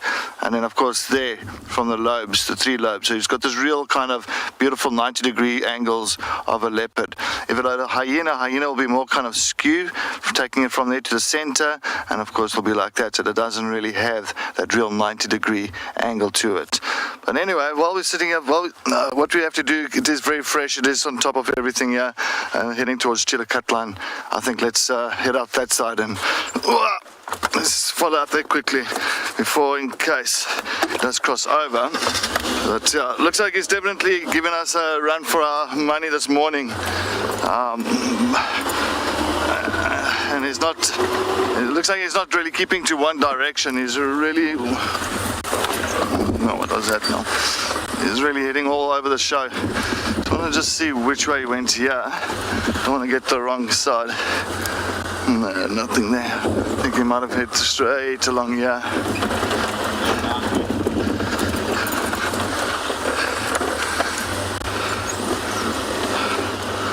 Yeah. And we'll have to head straight towards Chillicothe line.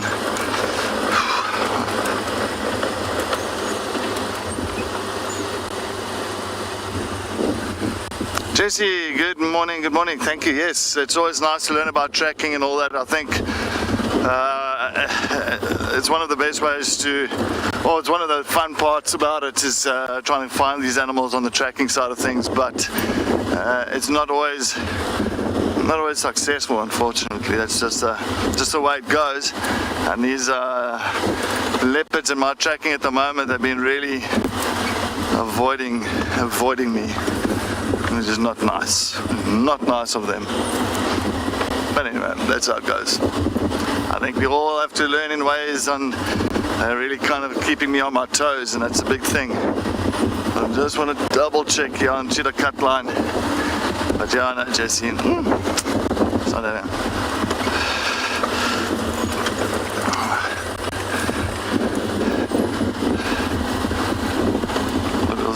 We'll see now. And especially with the roads, I really like using the roads. It's easiest to get from point A to point B.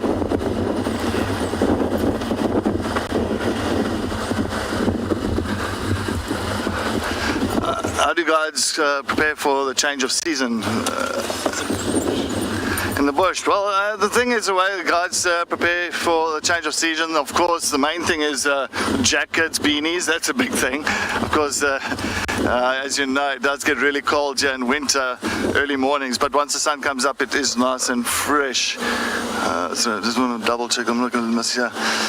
It does get nice and fresh, but other than that, yeah, we've got to really kind of make sure that you are prepared with the jackets, beanies, and then of course, I think also walking through the bush, you don't really have to have your gaiters anymore for the ticks. You know, that's summertime. Summertime, you always have those gaiters and make sure that you got like the repellents, tick repellent. But winter time, at least, it's a little bit more kind of easy going, walking through the areas. The grass is lower, and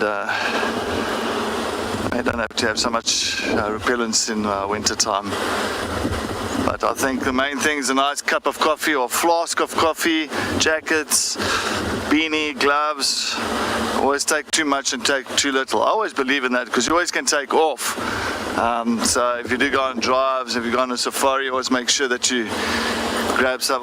You know, funny enough, I'm actually preaching about making sure that you got too much, and I used to one day I did that to get, I'm like, make sure you take a lot of jackets with and all that, make sure you're prepared. The people's like, yeah, no, we've got enough jackets on drive, winter time of course, and of course all of a sudden Go and drive, stop for sundowners. Of course, the sun has set. Now it starts, the chill factor comes in, and everybody's got their jackets on. I go look behind my chair, look around.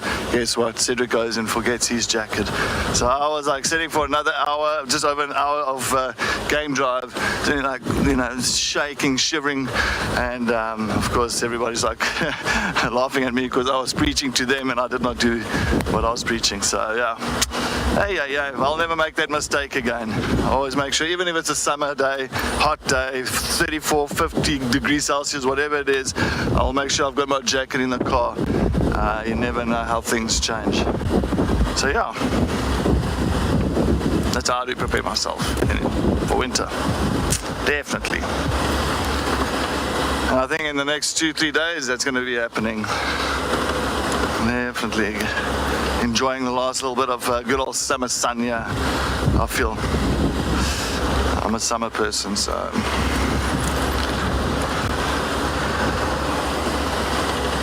alright, so I don't know if that tracks now went further north, but nothing has crossed to the cut line here as I can see. Nothing has crossed this side.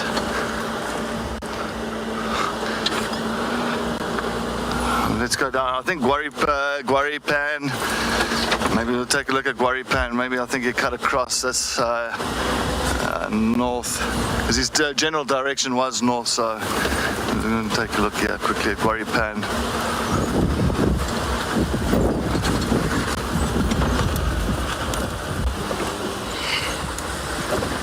Well, at least the Northern Hemisphere is going into your summer. That is fantastic. At least you guys are going to start enjoying the sunshine and the heat and the warmth of your areas. Change of season.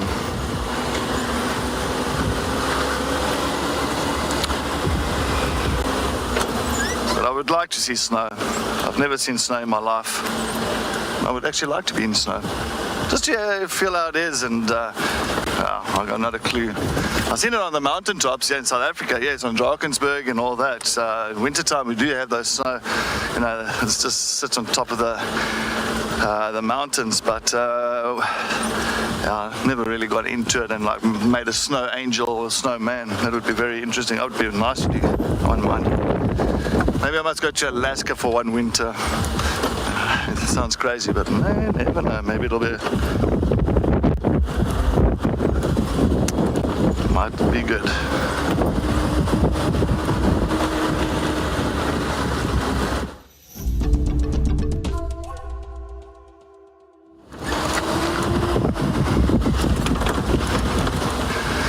Alright, still trying to see. There's nothing, no tracks coming out to. My last tracks was on the central junction with Drakensberg.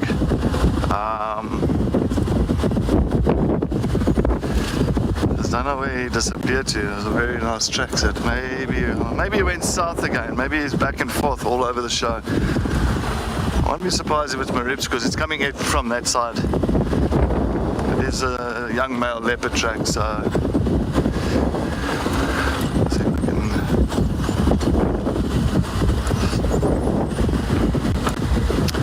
Lighting here somewhere.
Well, this is very, very fishy.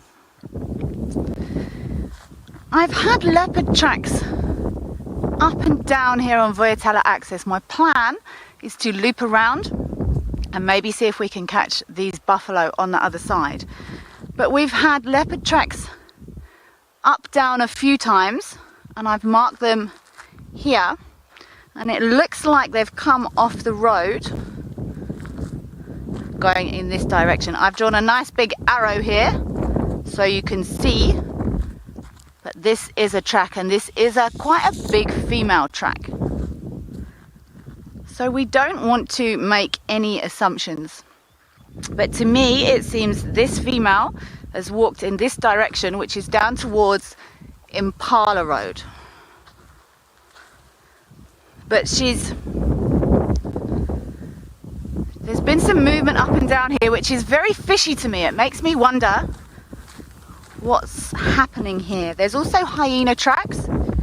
So I think, I'm not sure if you can get a clear shot on any of these, and probably this light's a bit tricky. But this is a track here.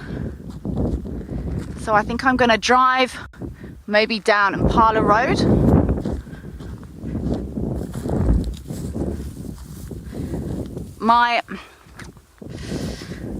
I can't track on this.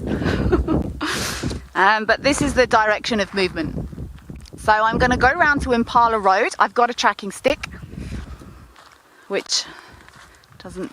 Oh, actually, I'm going to rub these lines out. It doesn't look nice if we leave these marks in the sand in the bush. So the same as we pick up litter, waste, what is it?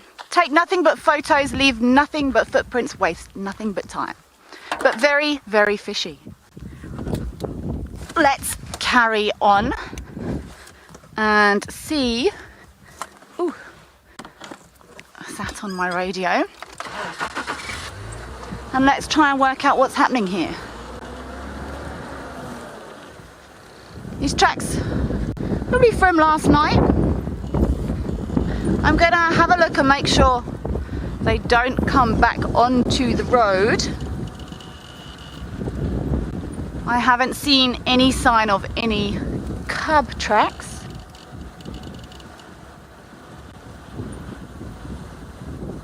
Well, yeah, yes, fingers crossed. Fingers crossed.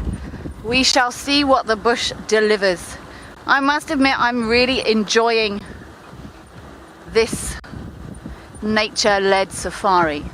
I'm kind of coming to terms with the fact that when these animals don't want to be found, they're not going to be found, and all we can do is listen and watch, be respectful and cross our fingers. I'm going to keep a close eye to see if these tracks don't come back onto this road. Oh, there's buffalo tracks all the way over here, and that was the way the buffalo were also walking. So very, very fishy. There's lots of hyena, and it makes me wonder when there's hyena tracks with leopard tracks if there's not a kill somewhere, because as we've seen many times, hyenas will often follow leopards and often be up in their space if they do have a kill.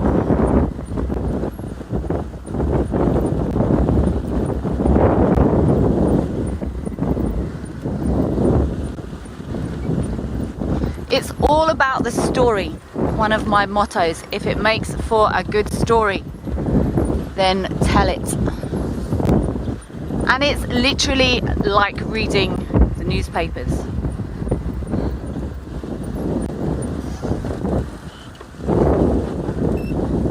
Monica, these hyena cubbies, someone did go to that hyena den this morning and there was no one home. I think I might actually, I've got these tracks back on the road again now. Okay. Someone did go there this morning. I think I'm gonna fiddle about with these tracks for a little while, not for the whole morning. And I'm gonna go back down there. I'll just check with Cedric and see what his plans are. It sounds like he is deep in his tracking of this young male that's been giving him the run around the whole morning. These leopard tracks are back on the road and they're actually over the buffalo tracks. So I am 95% sure this leopard would not be stalking buffalo. But what do I know? I'm going to try and work these tracks a little bit longer, try and work out what's happening here. And then I think I will go down to the hyena den. Someone was there about half an hour ago, I think, one of the other vehicles, and there was no activity. So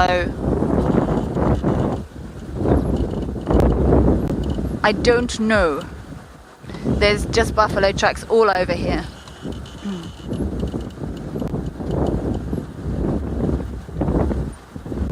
And these buffalo walked straight down this road.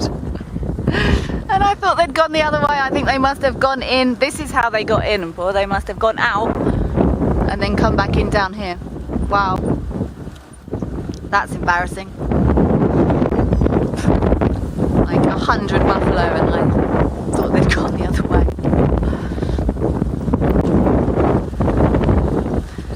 It's very difficult with these buffalo tracks. There's not a single patch.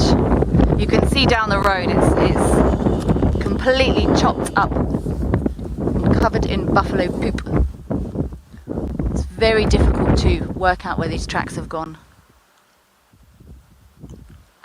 I think I'll have a quick look down onto Impala Plain, see if there's any sign of either those buffalo or these leopard tracks, and then carry on down to the hyena den and see if we can't get a little look in with those beautiful little hyena cubs.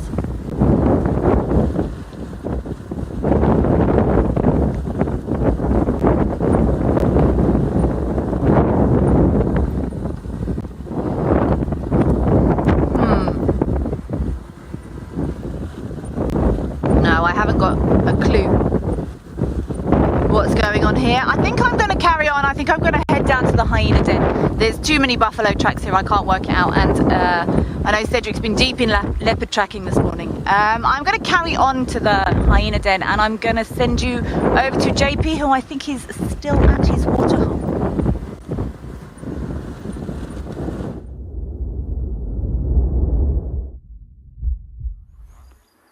Welcome back to Eco Training Pridelands. We still have our breeding herd of impalas and our two rams that are competing with one another. And both of these rams are trying to herd the females. And we've watched them again and again going back to fighting.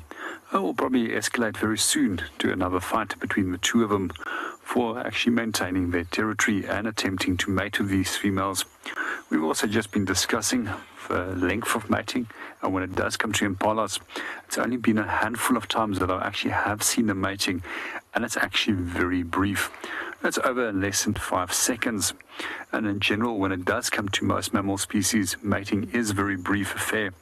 But there is a few exceptions to the rule. And some of those exceptions are species such as rhino, and they can apparently mate for roughly 30 to 45 minutes at a time. And then we also have species such as striped weasel and striped polecat, which is recorded between an hour and 15 minutes when it comes to mating. And then lastly, when it comes to prolonged record of mating, as far as I know, belongs to Aardwolf, which is apparently between 3.5 and 4.5 hours that they can mate at a time. Lions is also quite interesting to watch, very brief. However, they mate at intervals of 15 minutes, but it only lasts for a few seconds. And that normally goes on for some 3 or 4 days. Some very interesting ritualized mating to watch. And that accounts also for leopard.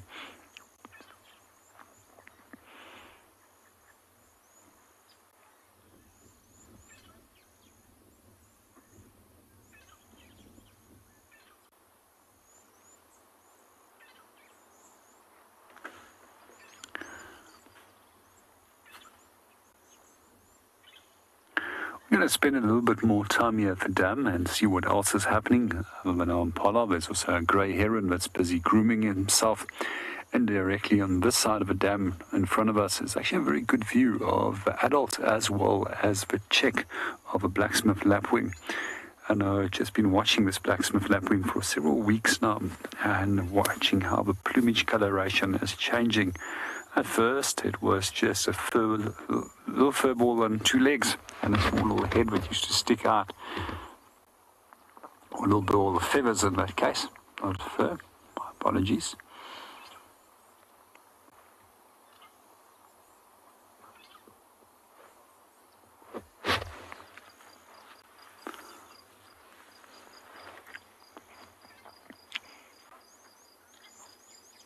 Our two rams are now back at fighting and locking horns, and the one just broke away. Let's see if they're going to connect and start fighting again.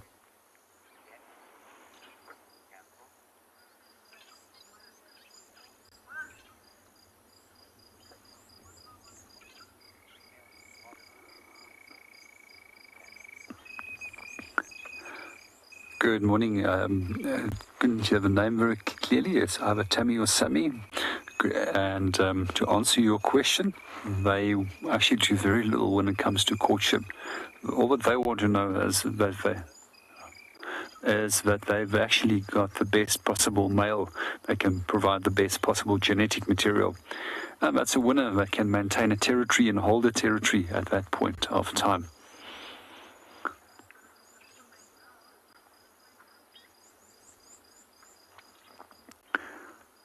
And that's the reason why females avoid mating with sub-adult males as well as inferior males in that case. And it's also to do with natural selection, because if the best possible genes can be utilized for that species, it means the long-term survival of that specific species. When it does come to the fighting, we do see fighting taking place in a number of different animal species. And we also quite often find that males will fight for territories in some cases, and in some cases females will fight for territories too, to maintain that territory. But when it comes to fighting for access to mating, we generally find that most animal species which is dependent on their health, where they need to be able to protect themselves against predators and get away from predators, that the fighting tends to be more of a ritualized nature, and generally competition and injuries in that case is also very rare, and it's only equally sized individuals that will normally then fight.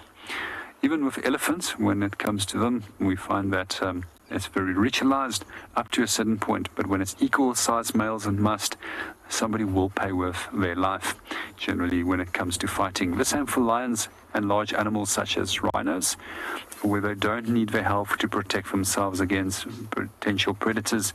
That fighting can be brutal. While we're watching our impala rams fighting it out, let's go and see what Cedric and his elephant is up to.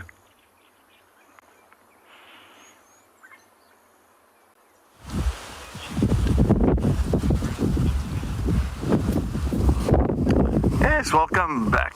I'm just sitting with a beautiful young male elephant. Was just enjoying an early morning feed. You can see there's quite a bit of wind at the moment. You'll find many times they'll actually just kind of keep those ears open and let the wind flow over the ears itself, just to keep them nice and cool, especially when it's a nice warm day. But it is very windy at the moment, so it is a little bit more pleasant for some of us. But yeah, it's a nice young boy. You'll know that these young males sometimes sort of travel by themselves, or they'll actually join more like the breeding herds. Once they get kicked, bachelor herds, once they get kicked out of the breeding herds at about 16, 17 years old. Let's see which way he's going to go now. I'm deciding to poke his head behind the bush.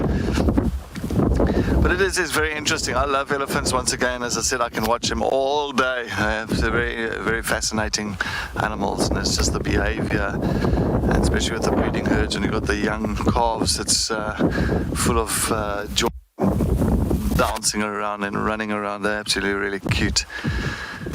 But yeah, all these younger males, once they get to the ages of 16, 17, that's unfortunately that normal puberty, like testosterone will start picking up in their system, and because of that, the aggression, of course, as well, and then they become a little bit aggressive and hard with the younger calves in those breeding herds, and you'll find that the matriarch and the females in those breeding herds, they do not really tolerate their behavior, and you'll find that they'll get them eventually, at about 16, 17 years old, get pushed out of the herd itself.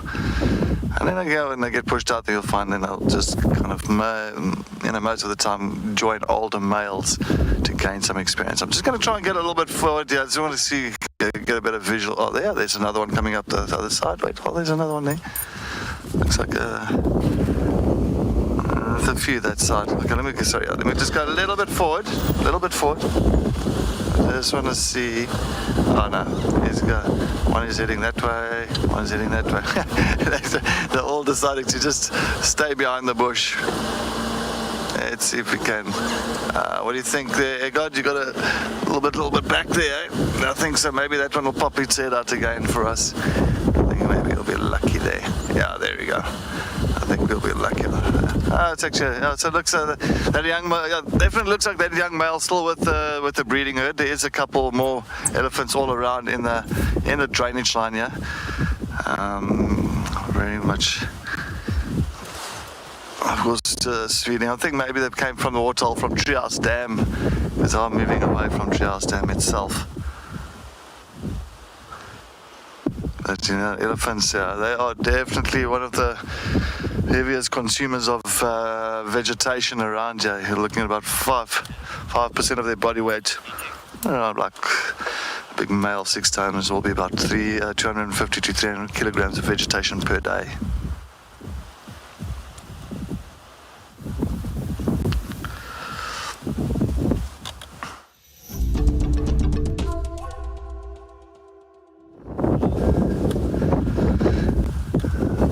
Enjoying these elephants just mulling around here, slowly but surely heading along this drainage line. Let's see, there's a few further in the thickets. Not really, doesn't look like really a big breeding herd, but there's quite a few around this side. I've seen some of these breeding herds getting up to about 60, 70 in a breeding herd. Sometimes some people even said they've seen way more, like about 100 in a breeding herd. That's actually quite a bit of elephants in a family herd. As you know, the family herd is around about, it's just run by a matriarch. So usually your oldest, the most experienced female in these breeding herds, they all kind of rely on her experience and her memory on where to go to the next watering hole, especially on dry times, where she has to know which watering holes is still has water, because sometimes they can move great vast distances between water holes, and if she gets to a water hole that there's no water, sometimes you'll find that it could be a little bit of a problem, especially with the younger ones, and then they start moving much quicker towards the next watering area. So yeah, there's a lot of responsibility on the matriarch's shoulders.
Just here on the access road, I saw a dark blob in the golden grass, and this buffalo was laying down sleeping. He really is huge. And look at the size of this boss.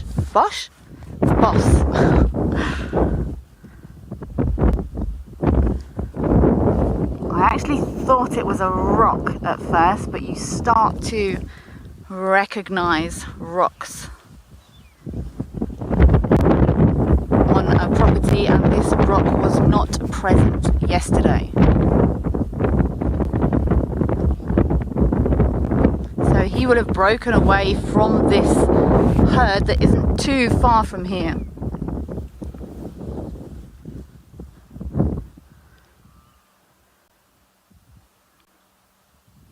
But this is a big boy.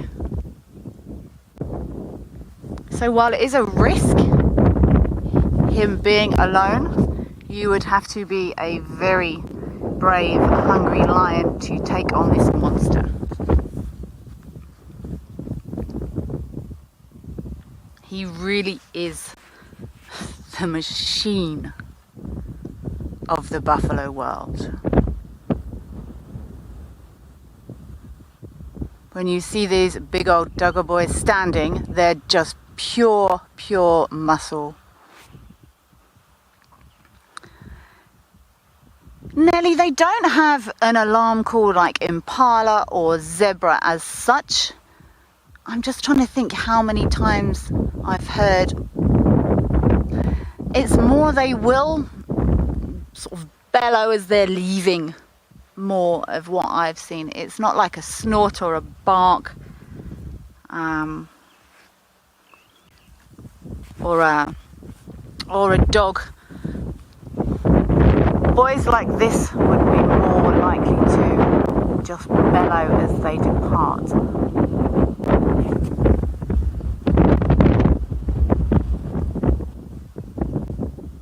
They do work as a team. So those moos or bellows would alert the rest of the herd to the fact that there was a predator here, but not necessarily. I wouldn't say in the same way as Inyala or lots of our other antelope. This boy might get on the go shortly. He might start to follow the herd again.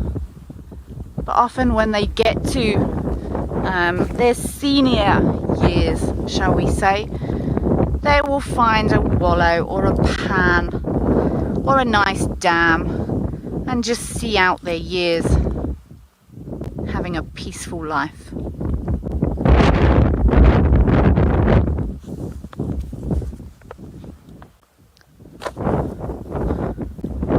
So these buffalo, they don't have a golden eye. It's more of a dark, no definitive coloration like some of the other antelopes, but they do have extremely good vision. I think I'm going to leave this old boy to his devices. I'm going to carry on. I haven't seen these leopard tracks come back onto this road, so I'm going to hand you over to Cedric while I make my way down to the hyena den.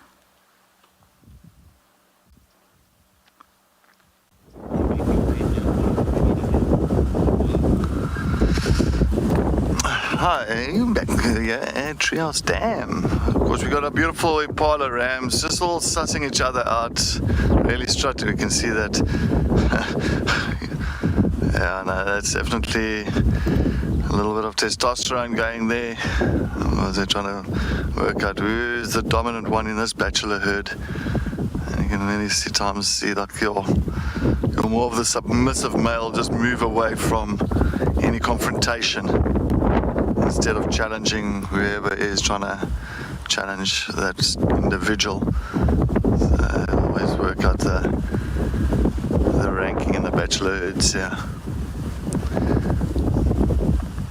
Good times, good times. It's very nice, really coming into the park at this time of the year when you're getting to this behavior of the impalas and starting to see.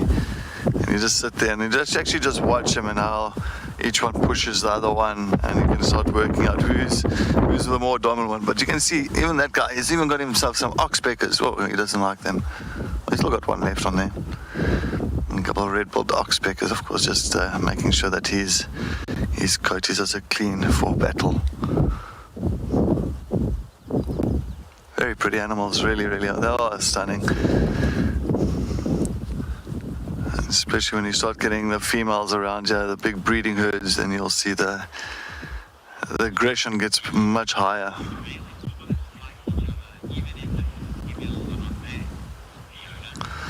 Fiona, yes, good morning. Thank you for joining us on our Sunrise Drive. That is correct. They will still fight. Even in the bachelor herds, they will still compete with each other, even if there's no females around here.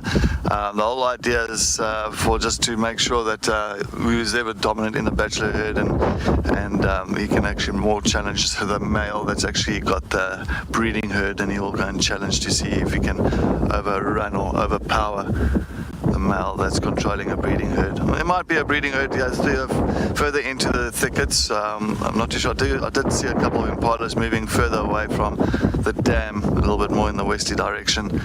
So there might have been a few females outside. It could be 2 or 3 or 4 females, but still, these males will still compete. It's just pretty much instinct that they know that they just have to try and challenge and see how dominant they are in these bachelor herds.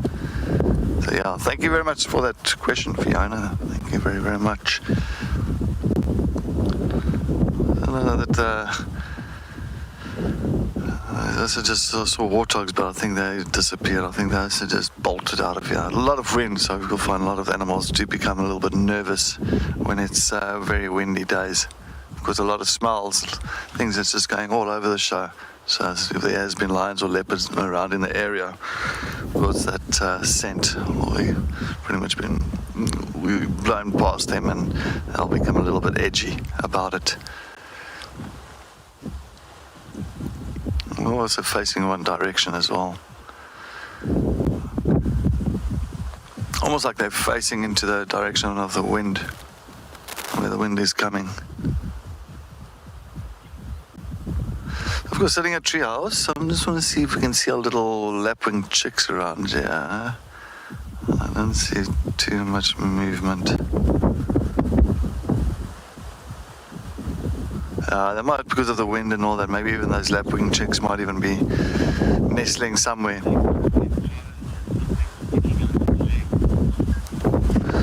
I'll double check on these impalas. Let's see. Sticking out of its leg. Oh yes, yeah, the one right on top, that's right. It looks like a bit of the skin, not like a real tissue damage, more like just a real skin damage, just really more the coat that has been peeled off there. Of course, now you must understand, maybe, well, I'm not going to go and jump to any conclusions here, but there's different scenarios. Maybe it could be because of these males, typical this time of the year, of rutting, and it might have just horn might have just clipped it on the side there and caused a little bit of skin damage. But that's for me, that's the most likely I'm going to say thing that actually happened to that impala. Maybe leopards got away from a attack, but I don't think so. You'll see different markings to that. I think definitely you will see more of both sides. If it's running away, try and grab it on both sides or something like that. But I think it was more just maybe a bit of fighting injuries. That's typical for this time of the year. Even you'll find around the neck areas of the impala, you'll find many a time you'll find like little blood spots on their neck. And of course, when they do sparring, those horns are very, very sharp, and they really go in with a lot of force. And with a lot of force, the other impala is not, or a ram is not ready for that fight. And he could be a little bit slow or something. He might get impaled by his competitors' horns, and that won't be a good thing, because impala horns are very sharp and very strong, so you got to really watch out for those things. But yeah, but he'll be fine. It's just a little bit of looks like a little bit of skin damage. Nothing too serious there. But yeah, I'll spot it.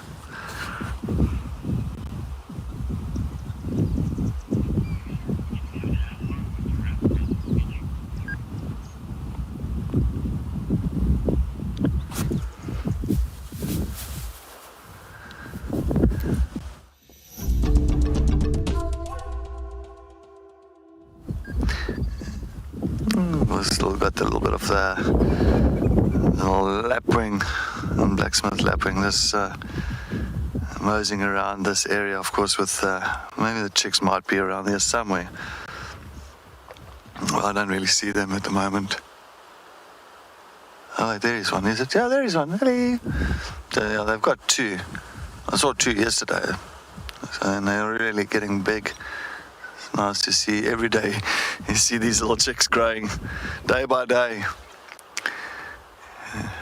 The life of a blacksmith lapwing chick.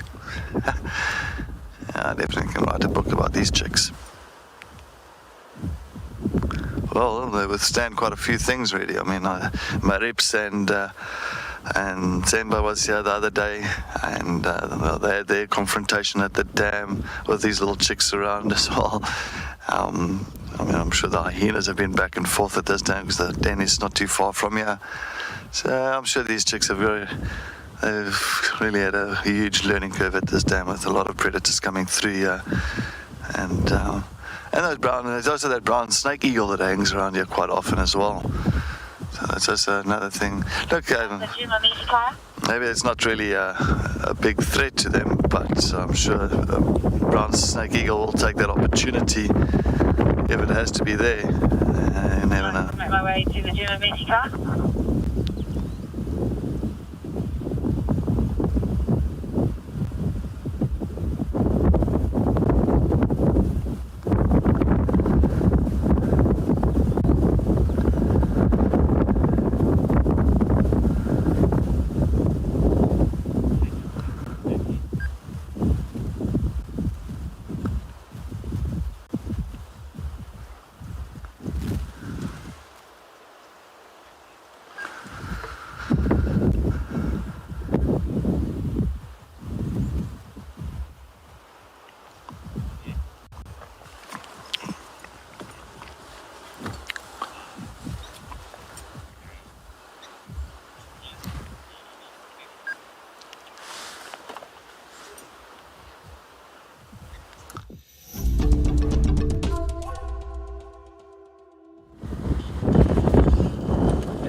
The wind has really picked up now in the last sort of 15 minutes here on Djuma.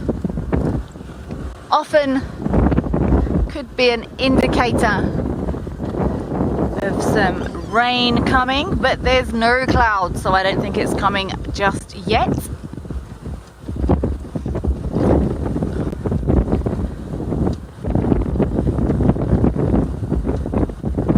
Sometimes when it's windy like this, animals will hide, park in a nice shaded, sheltered spot for the day.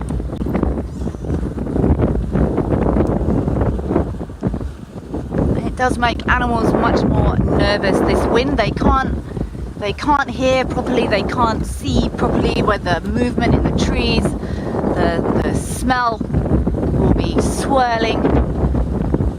You will notice that animals get much more twitchy when it's getting windy like this.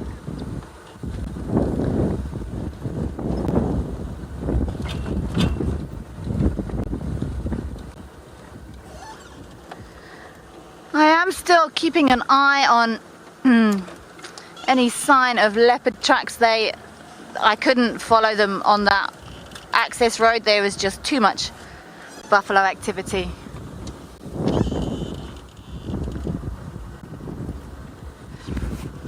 Yolanda, books will tell you yes, but No. I have seen well, I didn't see the hunt, but I have seen a single male lion on a dead buffalo, which would indicate to me that he did that on his own. It is a more sensible strategy, Yolanda, to hunt buffalo in groups. But if there's a lioness or a male lion who's broken away or doesn't have a pride, or he has it, that was the scenario I saw it in. The male lion didn't have a pride, he hadn't claimed a territory, so he has to hunt alone. And it just so happened there was a group of buffalo, and he took one. So books will often say yes, but I prefer, if possible or where possible, to go on things I've seen. And I know of a single male lion who killed buffalo, so.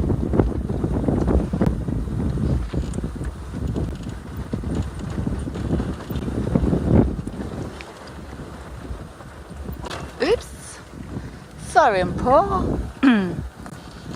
I'm on Philemon's dip. I haven't seen any more leopard tracks here. I'm gonna keep an eye if there's anything very fresh, but I am gonna carry on and see if we haven't got any activity at that hyena den.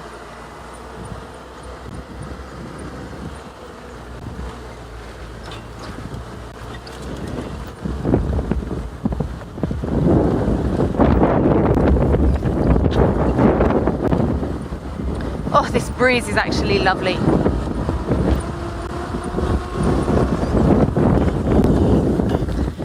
Turning on to Philemon's cut line.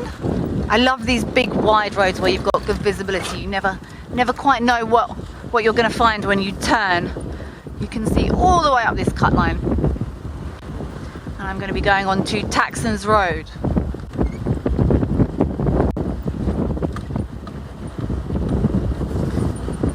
Let's see if we can drive into this hyena den together, because as you know, we can't stay there if there's no adults present. So sometimes we will go in, there's nothing there, and we come out. But I do like to try and show you all that we are trying to follow up at this den site. Craig, the wind will affect tracking. It does make it much more difficult to determine the age of a track. If it's still, well, it goes both ways.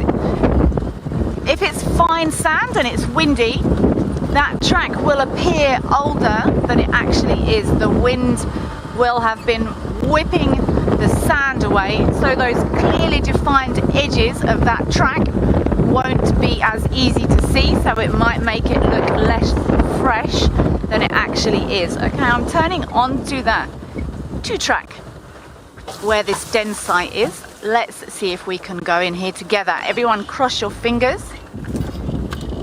We will see if there's anybody home.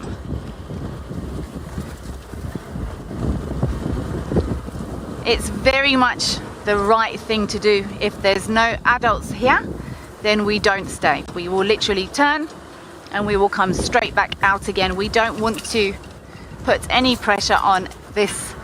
It's their home. It's their house. This is where they relax. This is where they come for safety. And we don't want to disrupt these little ones if they're here on their own. So let's drive in here together.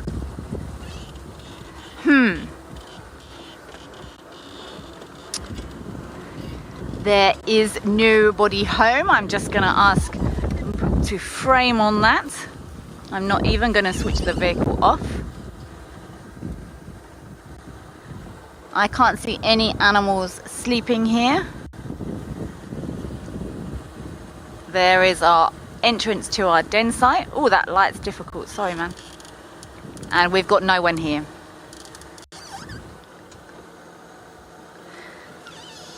I'm gonna turn and leave. I don't want to bother if there is cubbies in here. I think what I'm gonna do, I'm gonna pop into that other den site on Taxon's Road where I had my porcupine, not my porcupine, the porcupine, and just have a check there to see if they haven't maybe moved. I'm going to send you over to Cedric, who I think is still on the move.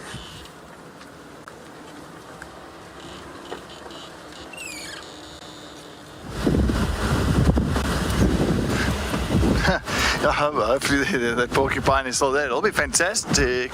Sorry, I just wanted to see maybe that porcupine is at home.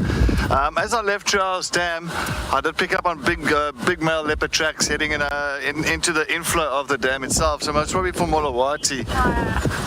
So I'm just just doing a loop around. But yeah, Molawati is not the most relaxed male leopard around here. So unfortunately, sometimes if he does hear a vehicle come or if he's around the area, he'll stick low. I mean, it used to be a male. Dawn used to be like that. Even a very interesting thing as well is you must remember back in the days when Tingana just came into this area as well. Tingana was just as I can say skittish with vehicles, and he always used to kind of hide away and stay away and never hung around. And it didn't take long. It took a couple, maybe a year or two, to really get him to a point of became so relaxed with vehicles present, so became more comfortable with a vehicle in the area. So maybe you never know if the Molawati might end up like that as well. Oh yeah, wait. This is hyena track, sorry. Might end up like that as well. Maybe eventually start becoming more relaxed with the vehicles around. But Tingana used to be just as shy around vehicles. So eventually we could actually even track him on foot. And I remember our tracker Norman used to be walking behind Tingana, and he was calling, and maybe about 20 meters in front of my tracker, calling and just carrying on, oblivious from my tracker's presence. He knew my tracker was there, but he just carried on and doing his normal territorial call. And of course my tracker tried to get me into that sighting.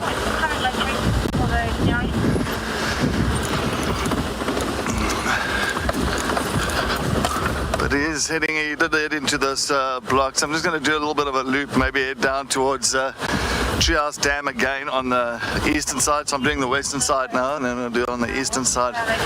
Just want to see if any of the tracks do come out, and where do they come out.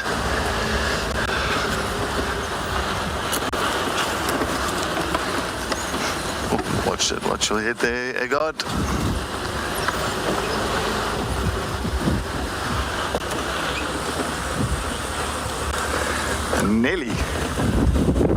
Nelly wild guy.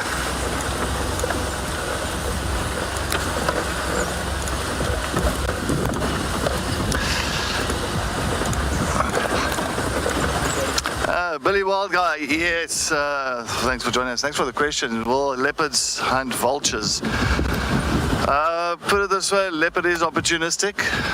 If that opportunity does arise and there is a vulture that is injured and lying on the ground, or not lying on the ground, but it's struggling, maybe a broken wing or something, or gets caught unaware, that the leopard's right there for sure, definitely. I mean, that's just the way leopards are. They're one of the most opportunistic cats that you'll get around here. That's why they can really do very well, especially being a solitary cat themselves. And if it's even a young male leopard, will even do the same. It'll even go for a vulture. So yes, no, definitely they will kill a vulture.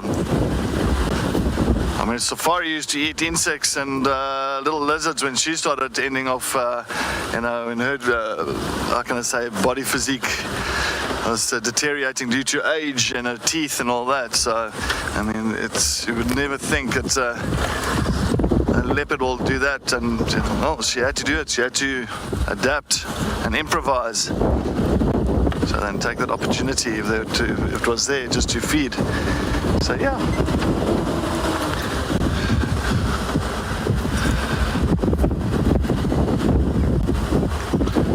Coming down now on the eastern side towards Treehouse Dam again. Just looking carefully on this little section if he didn't cross over, because he came straight to the dam. The impalas are relaxed in a way, but as I said, there's a lot of wind swirling around, so you know what they've picked up, and if they haven't picked him up that side, maybe he's still lying around at the dam itself. But he is a very sneaky male leopard that really eludes us.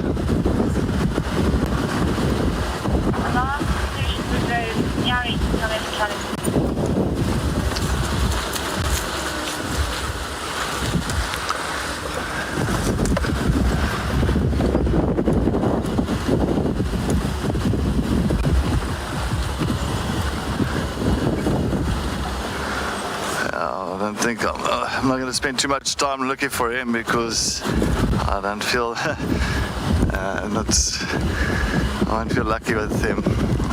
He'll hide somewhere that you'll miss him completely.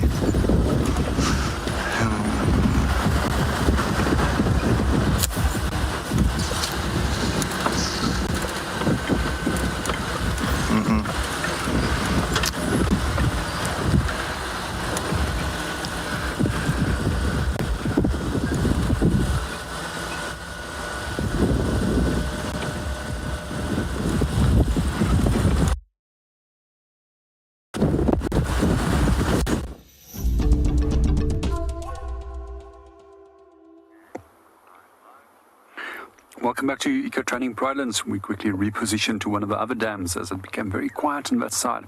But we do expect that things are going to start picking up as the morning is progressively becoming warmer. But in the meanwhile, we're going to do a short little silent segment, allowing you to listen to the sounds of nature, as well as have a quick look at all the different creatures such as birds and reptiles which we are finding around the dam.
I am on Rebecca's Road.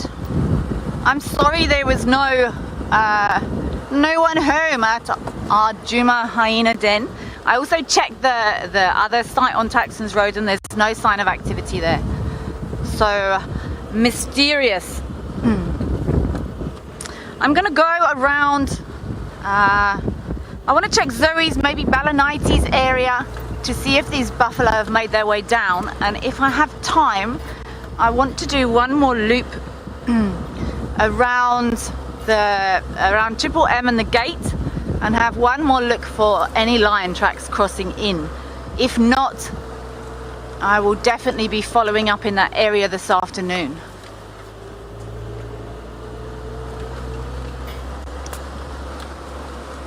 I haven't been looking to see if those leopard tracks have come out here. It is kind of a case of if you are on a bit of a mission, you do need to sort of pick a plan and stick to it. So my mission, certainly for the rest of this drive, and I would imagine this afternoon as well, is to try and find some lions. Those buffalo were moving fairly deep into Djuma, straight onto the property, which is great news. I would hazard a guess, I don't know why I keep guessing at things, that they might lay down somewhere. They might try and find a thick area, especially with this wind. The wind has picked up quite a bit. And they might snooze for the day. But we shall see.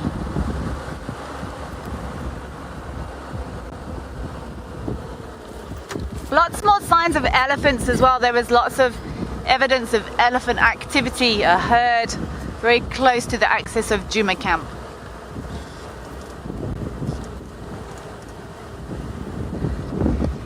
Ian, I would say yes. I would say lions do have the same scent throughout their lives. It's how pride bonds are formed and maintained. Obviously some visual as well, but lots of those pride bonds, connections will be built and maintained on scent. So if they were swapping their scents around, it would confuse everyone. So yes, they will have their same scent for their whole life.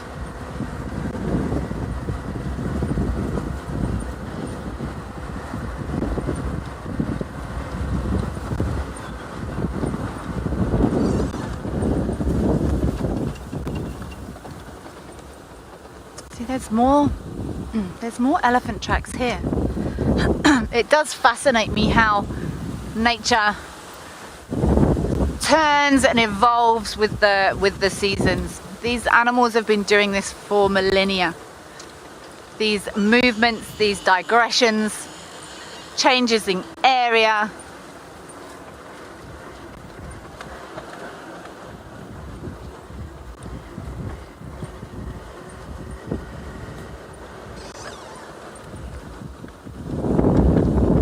I'm keeping half an eye on the road for any signs of lion tracks. It could be that if they have crossed, they might have flanked the herd.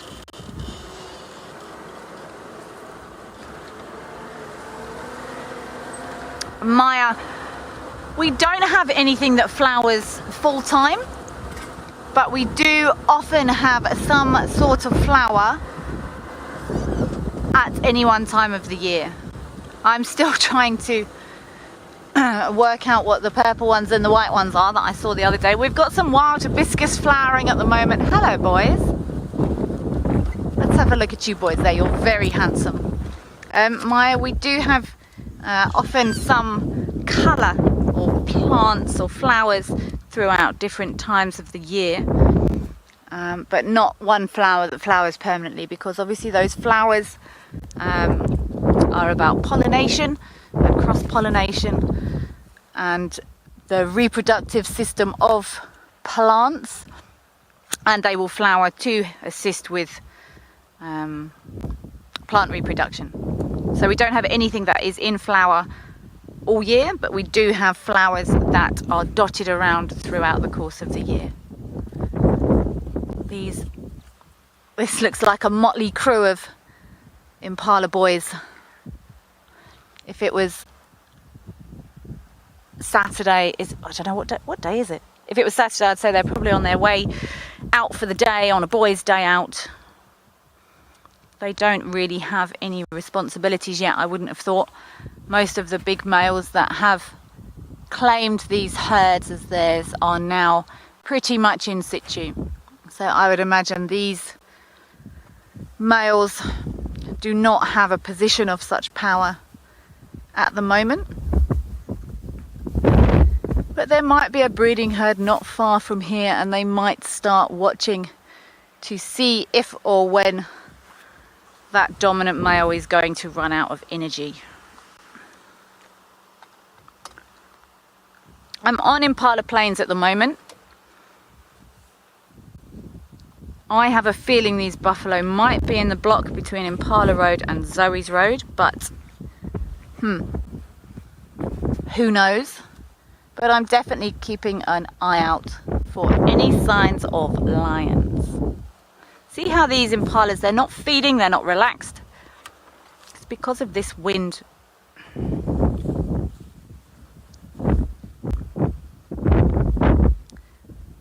Really paying attention to any smells they pick up.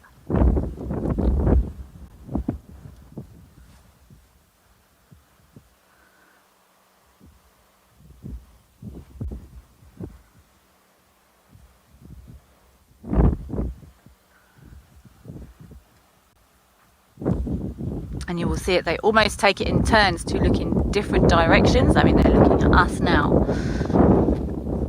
But often one will be facing one way, one will be facing another way.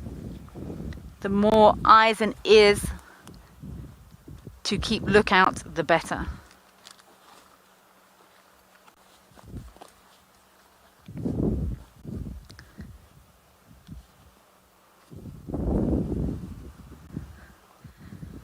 I think I'm going to carry on across Impala Plains, and then I think it's not the prettiest road, but I think I'm going to go straight back up Triple M.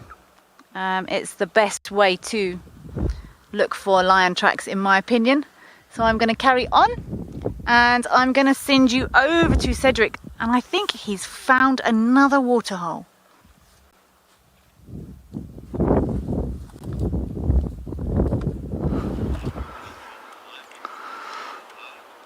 Yeah, back at Twin Dams, as you can see, we've got a leopard tortoise that is busy drinking from the water.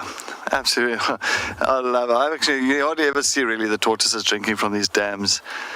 I'm sure it must be the same female that we saw, I think it was yesterday or the day before, if I'm not mistaken, around. Also, yeah, exactly, yeah.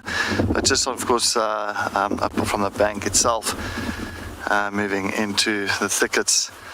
Because they're trying to take in as much water as possible now before, winter comes, before they go and rest somewhere and tuck themselves in for winter time. They do prefer summertime with the rains. They're way more active. Of course, there's more vegetation around as well. All the little flowers and leaves and little grasses for these leopard tortoises. Of course, now what he's pretty much doing, or she's pretty much doing now, is trying to fill that bursa. Now, bursa is just like a storage area for the water itself inside of them. So, if in case during the real tough times, they've got a reserve supply of water that would help them through difficult times of droughts or the winter times. So I always find that people, I understand if you want to move the tortoise out the road, for sure, I agree with that, and do it very slowly, but if you do give them a fright, they actually empty the entire bursa and actually urinate all over the show, and and if you do put them down and there is no water around that area, then it could be a problem. But if they do urinate, just make sure that there is water around there so that at least they can fill themselves up again in the reserve tank. But very, very nice size leopard tortoise. I think that, as I say, female, because just by the size of her, males really do not get to that proper size where you'll find the females much larger. And they get to at least a good, around about 80 years old. She's trying to turn around now. I think she's trying to turn around, or she's just, she's turning around. I think she's, I'm trying to, she has to engage 4x4 sooner or later to get up that hill. Yeah, she's not turned. I think she's just finished her nice drink of water. Virginia, good morning. Can they swim now? If she has to go into the water, plop her in the water, I think she would just sink to the ground. They're not built for swimming, not like the terrapins with really the flipper, modified flippers, and same as turtles as well. So you'll find with the tortoises, they are terrestrial. So if they do go into the water it's yeah, they don't know how to really, they can't stay buoyant, and it's unfortunately they would sink in there and drown. So yeah, she has to be very careful about that. So they play very safe, you know, making sure she doesn't, oh, so it looks like she wants to come for another sip. I think she's realized that going uphill there is going to be quite a challenge. Maybe have another sip here. There you go. Have a drink.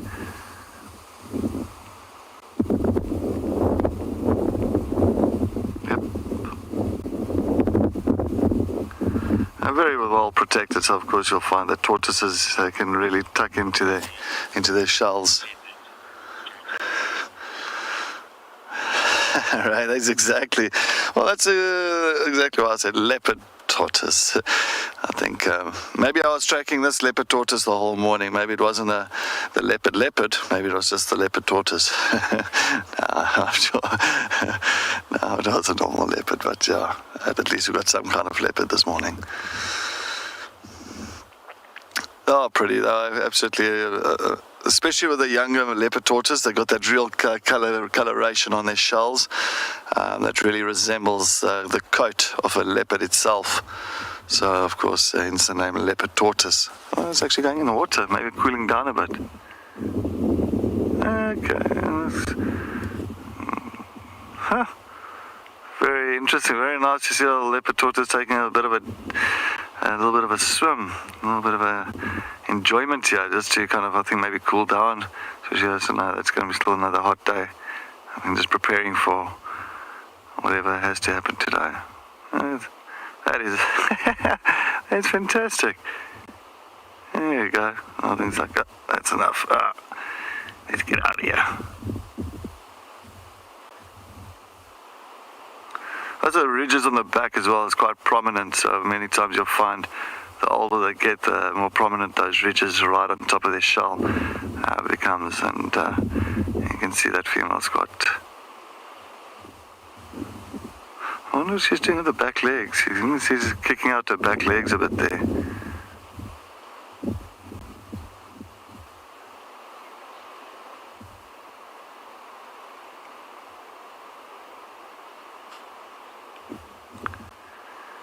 Wow. Thank you for giving us a little bit of a show at the water there.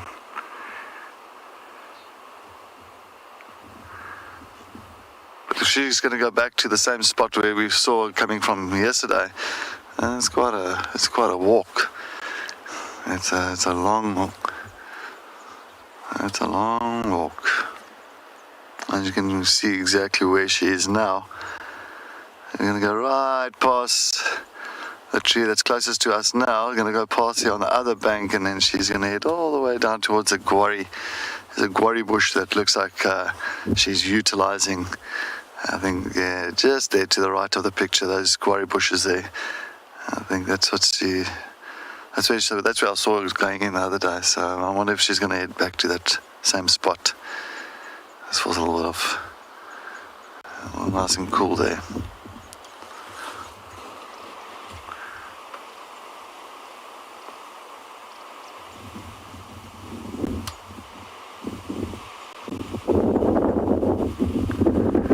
As you can still hear and see, there's quite a wind that's still blowing around at the moment.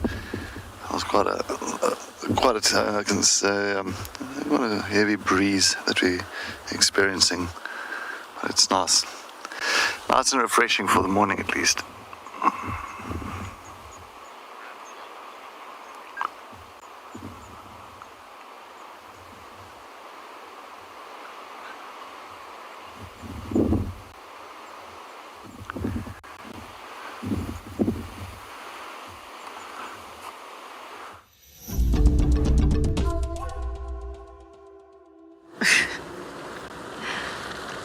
I've come back onto Triple M. I'm not going to zigzag across looking for those buffalo because we know they are in. Because we have seen them and they were mobile east. So, now we try and look for lions. And the only way to do that, as I always say, is to come back to the cut lines and check. I am definitely I'm going to finish checking Triple M here and then probably head back down Voyatella Access Road, see if there's any tracks crossed there, and then if there isn't, the first thing I'm going to do this afternoon is head back, probably past the dam, because I like checking the dam because there's cool stuff there, and then through to Buffalo's Hook cut line and check that cut line to see if any lions have come in from that side. It's very tactical.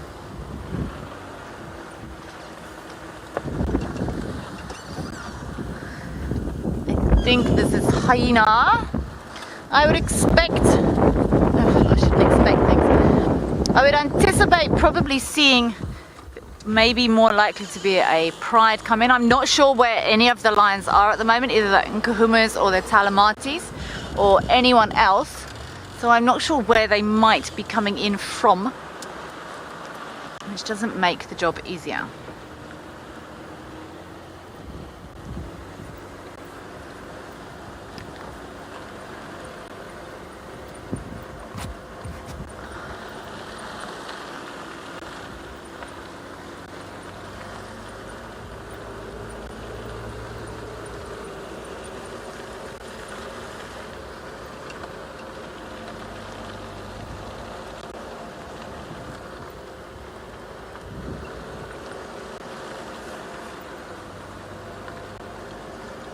This is when you must be very careful not to miss a track.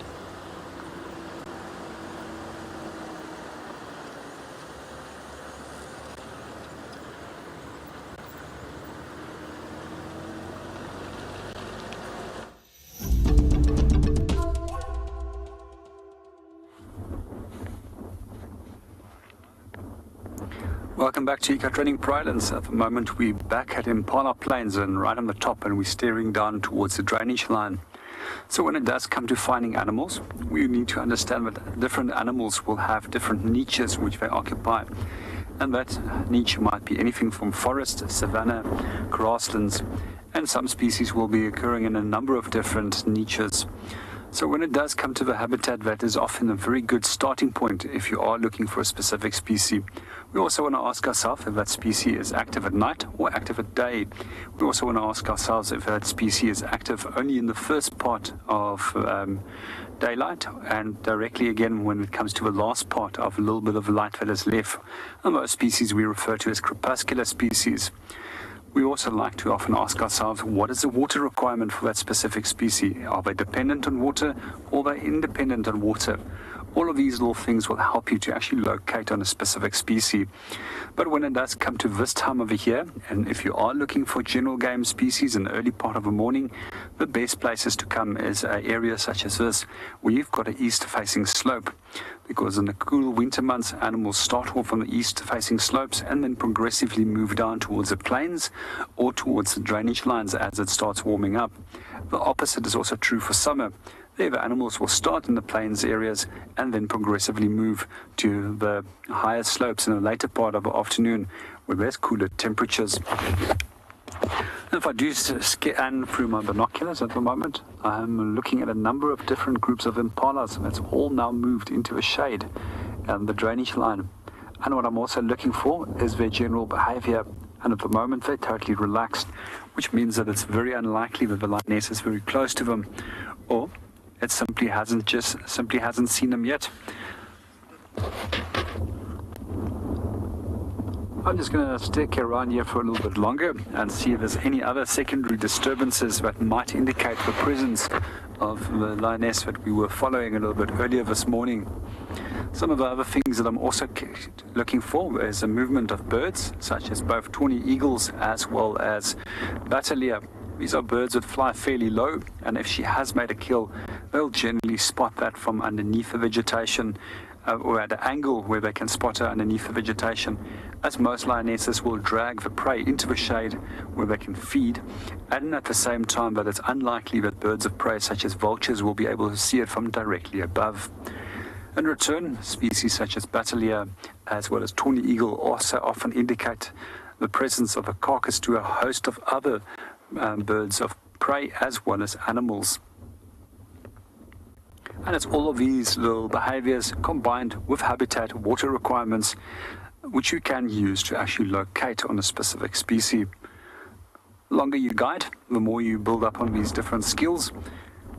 And if you do start off guiding, it's always advisable to go and find yourself a good mentor who is willing to share these little skills and tricks with you.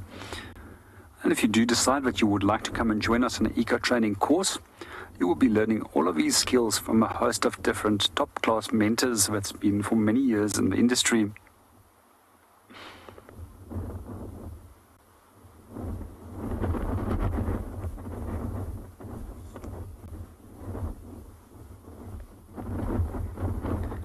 We're going to hang around here a little bit longer and then start making our way back towards the drainage line and go and see if we can locate on anything over there. But for now, let's go and see what Kelly is up to.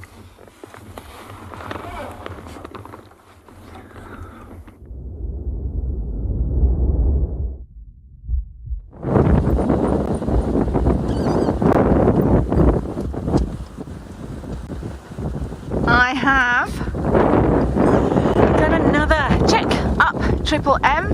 I'm not going to chase around trying to relocate these buffalo. We know they are in because we saw them. My next move is going to be seeing if they have been followed in by any lions. Balanites across Impala Plains and back up Triple M. I'm going to now go back through Voyatella Access, checking for lion tracks.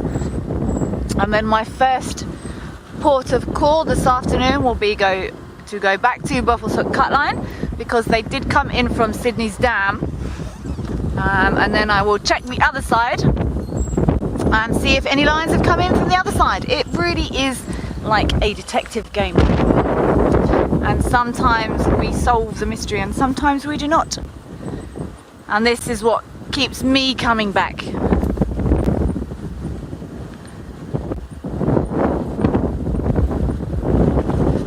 I really do enjoy being a part of these dynamics and trying to understand them. And I've learned lots in the last few weeks that animals and nature do not necessarily follow rules or read the books. I did know this, but I've had some very stark reminders in the last few weeks, which is great. It keeps us thinking, it keeps us on our toes. So we are back to where the road is littered with tracks of this huge group of buffalo. Oh, this bit is strong. Sorry if you can hear that in my mic. It's really picked up and I'm getting sand in my eyes. Could be good for predator movement. That means animals are nervous, but predators will use this wind to mask their scent and their sound if they are hunting. Plus, if it's cooler, our predators are more likely to move. Wow, that wind is strong now.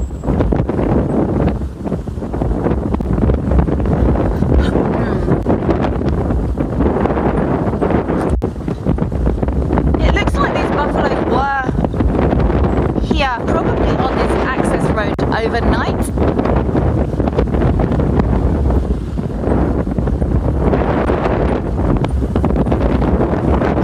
No sign of them being trailed.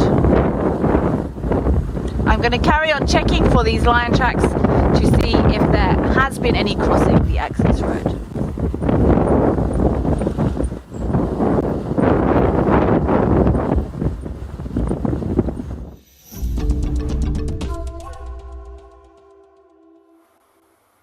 Welcome back to Eco Training Pridelands. We just repositioned our vehicle quickly on Impala Plains to see what we can find. We decided to quickly make a stop and have a good look on the Drakensberg Mountains that's in the distance. A fairly interesting mountain range, and if we do look at the geology of this section of Drakensberg, unlike that of the southern part of Drakensberg, it's actually quite complex. The southern part predominantly consists out of basalts, which is a igneous rock which is associated with volcanic activity, where that will then have simply poured out on top of the Earth's surface and very rapidly then cooled down. This part of the mountain we see at the top, where it is a very hard outcrop, which is known as black reef quartzites, and those black reef quartzites are actually a metamorphosized form of stone, and generally that's a sedimentary deposit which has been exposed to heat, pressure, and then therefore have become harder, and but it's never been changed due to the heat to such extent that it will be remolten into another form. Directly below that we also find a area which has got more reddish rocks, which is generally be associated with a Volkberg group, and directly below that we also find a very old group of granites, which is probably some 3.1 billion years of age, if I remember correctly. And as that you progressively go from the west towards the east, the rocks simply become younger. And as that you will travel eventually through the Kruger National Park into an easterly direction, you will reach the Rhyolite Mountain range, which is known as Lebombo Mountains, which is the youngest of these part of our geology for this area, and they're probably some 180 million years of age. And as you will notice, if you do look at a map, there's 4 distinct bands with geology throughout the Kruger that runs from north to south. Each of these has got their own unique vegetation structure and their own unique animal populations.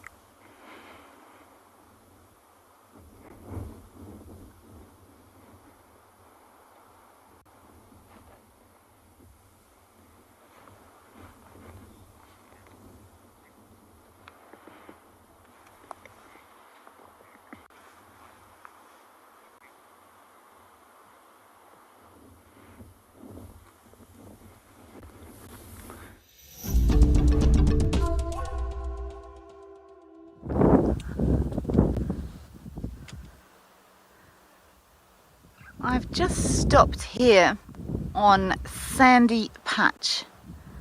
I haven't seen any lion tracks yet, but this is a great place to stop and listen, because firstly we have impalas here who will alert us to lions, and I just saw this beautiful flock of starlings. They're all bouncing around there trying to balance in the wind. Oh, there's a buffalo weaver up there as well. All facing into the wind. Look at that.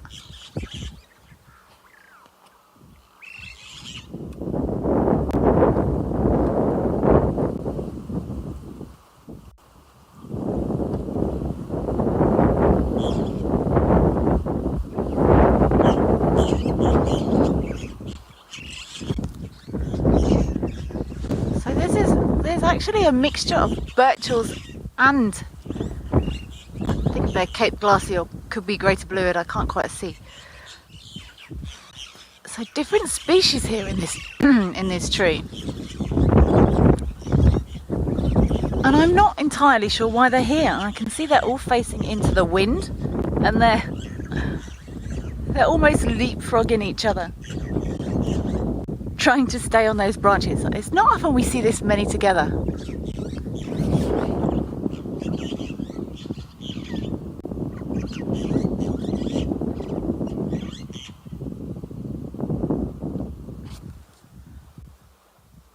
Look, there's more coming in. If these birds were migratory, I would think they might be gathering, but they're not, so I thought they might be gathering to leave. I'm sure it's something to do with the wind.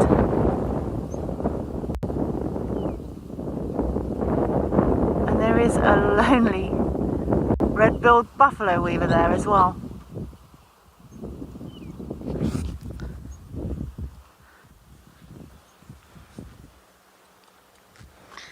Stephen, thank you so much for your comment. It has been our pleasure, and we really hope you will be joining us this afternoon, Stephen.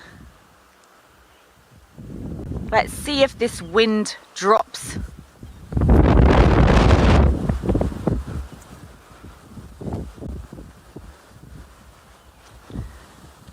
I don't know why these starlings are all stood on this tree.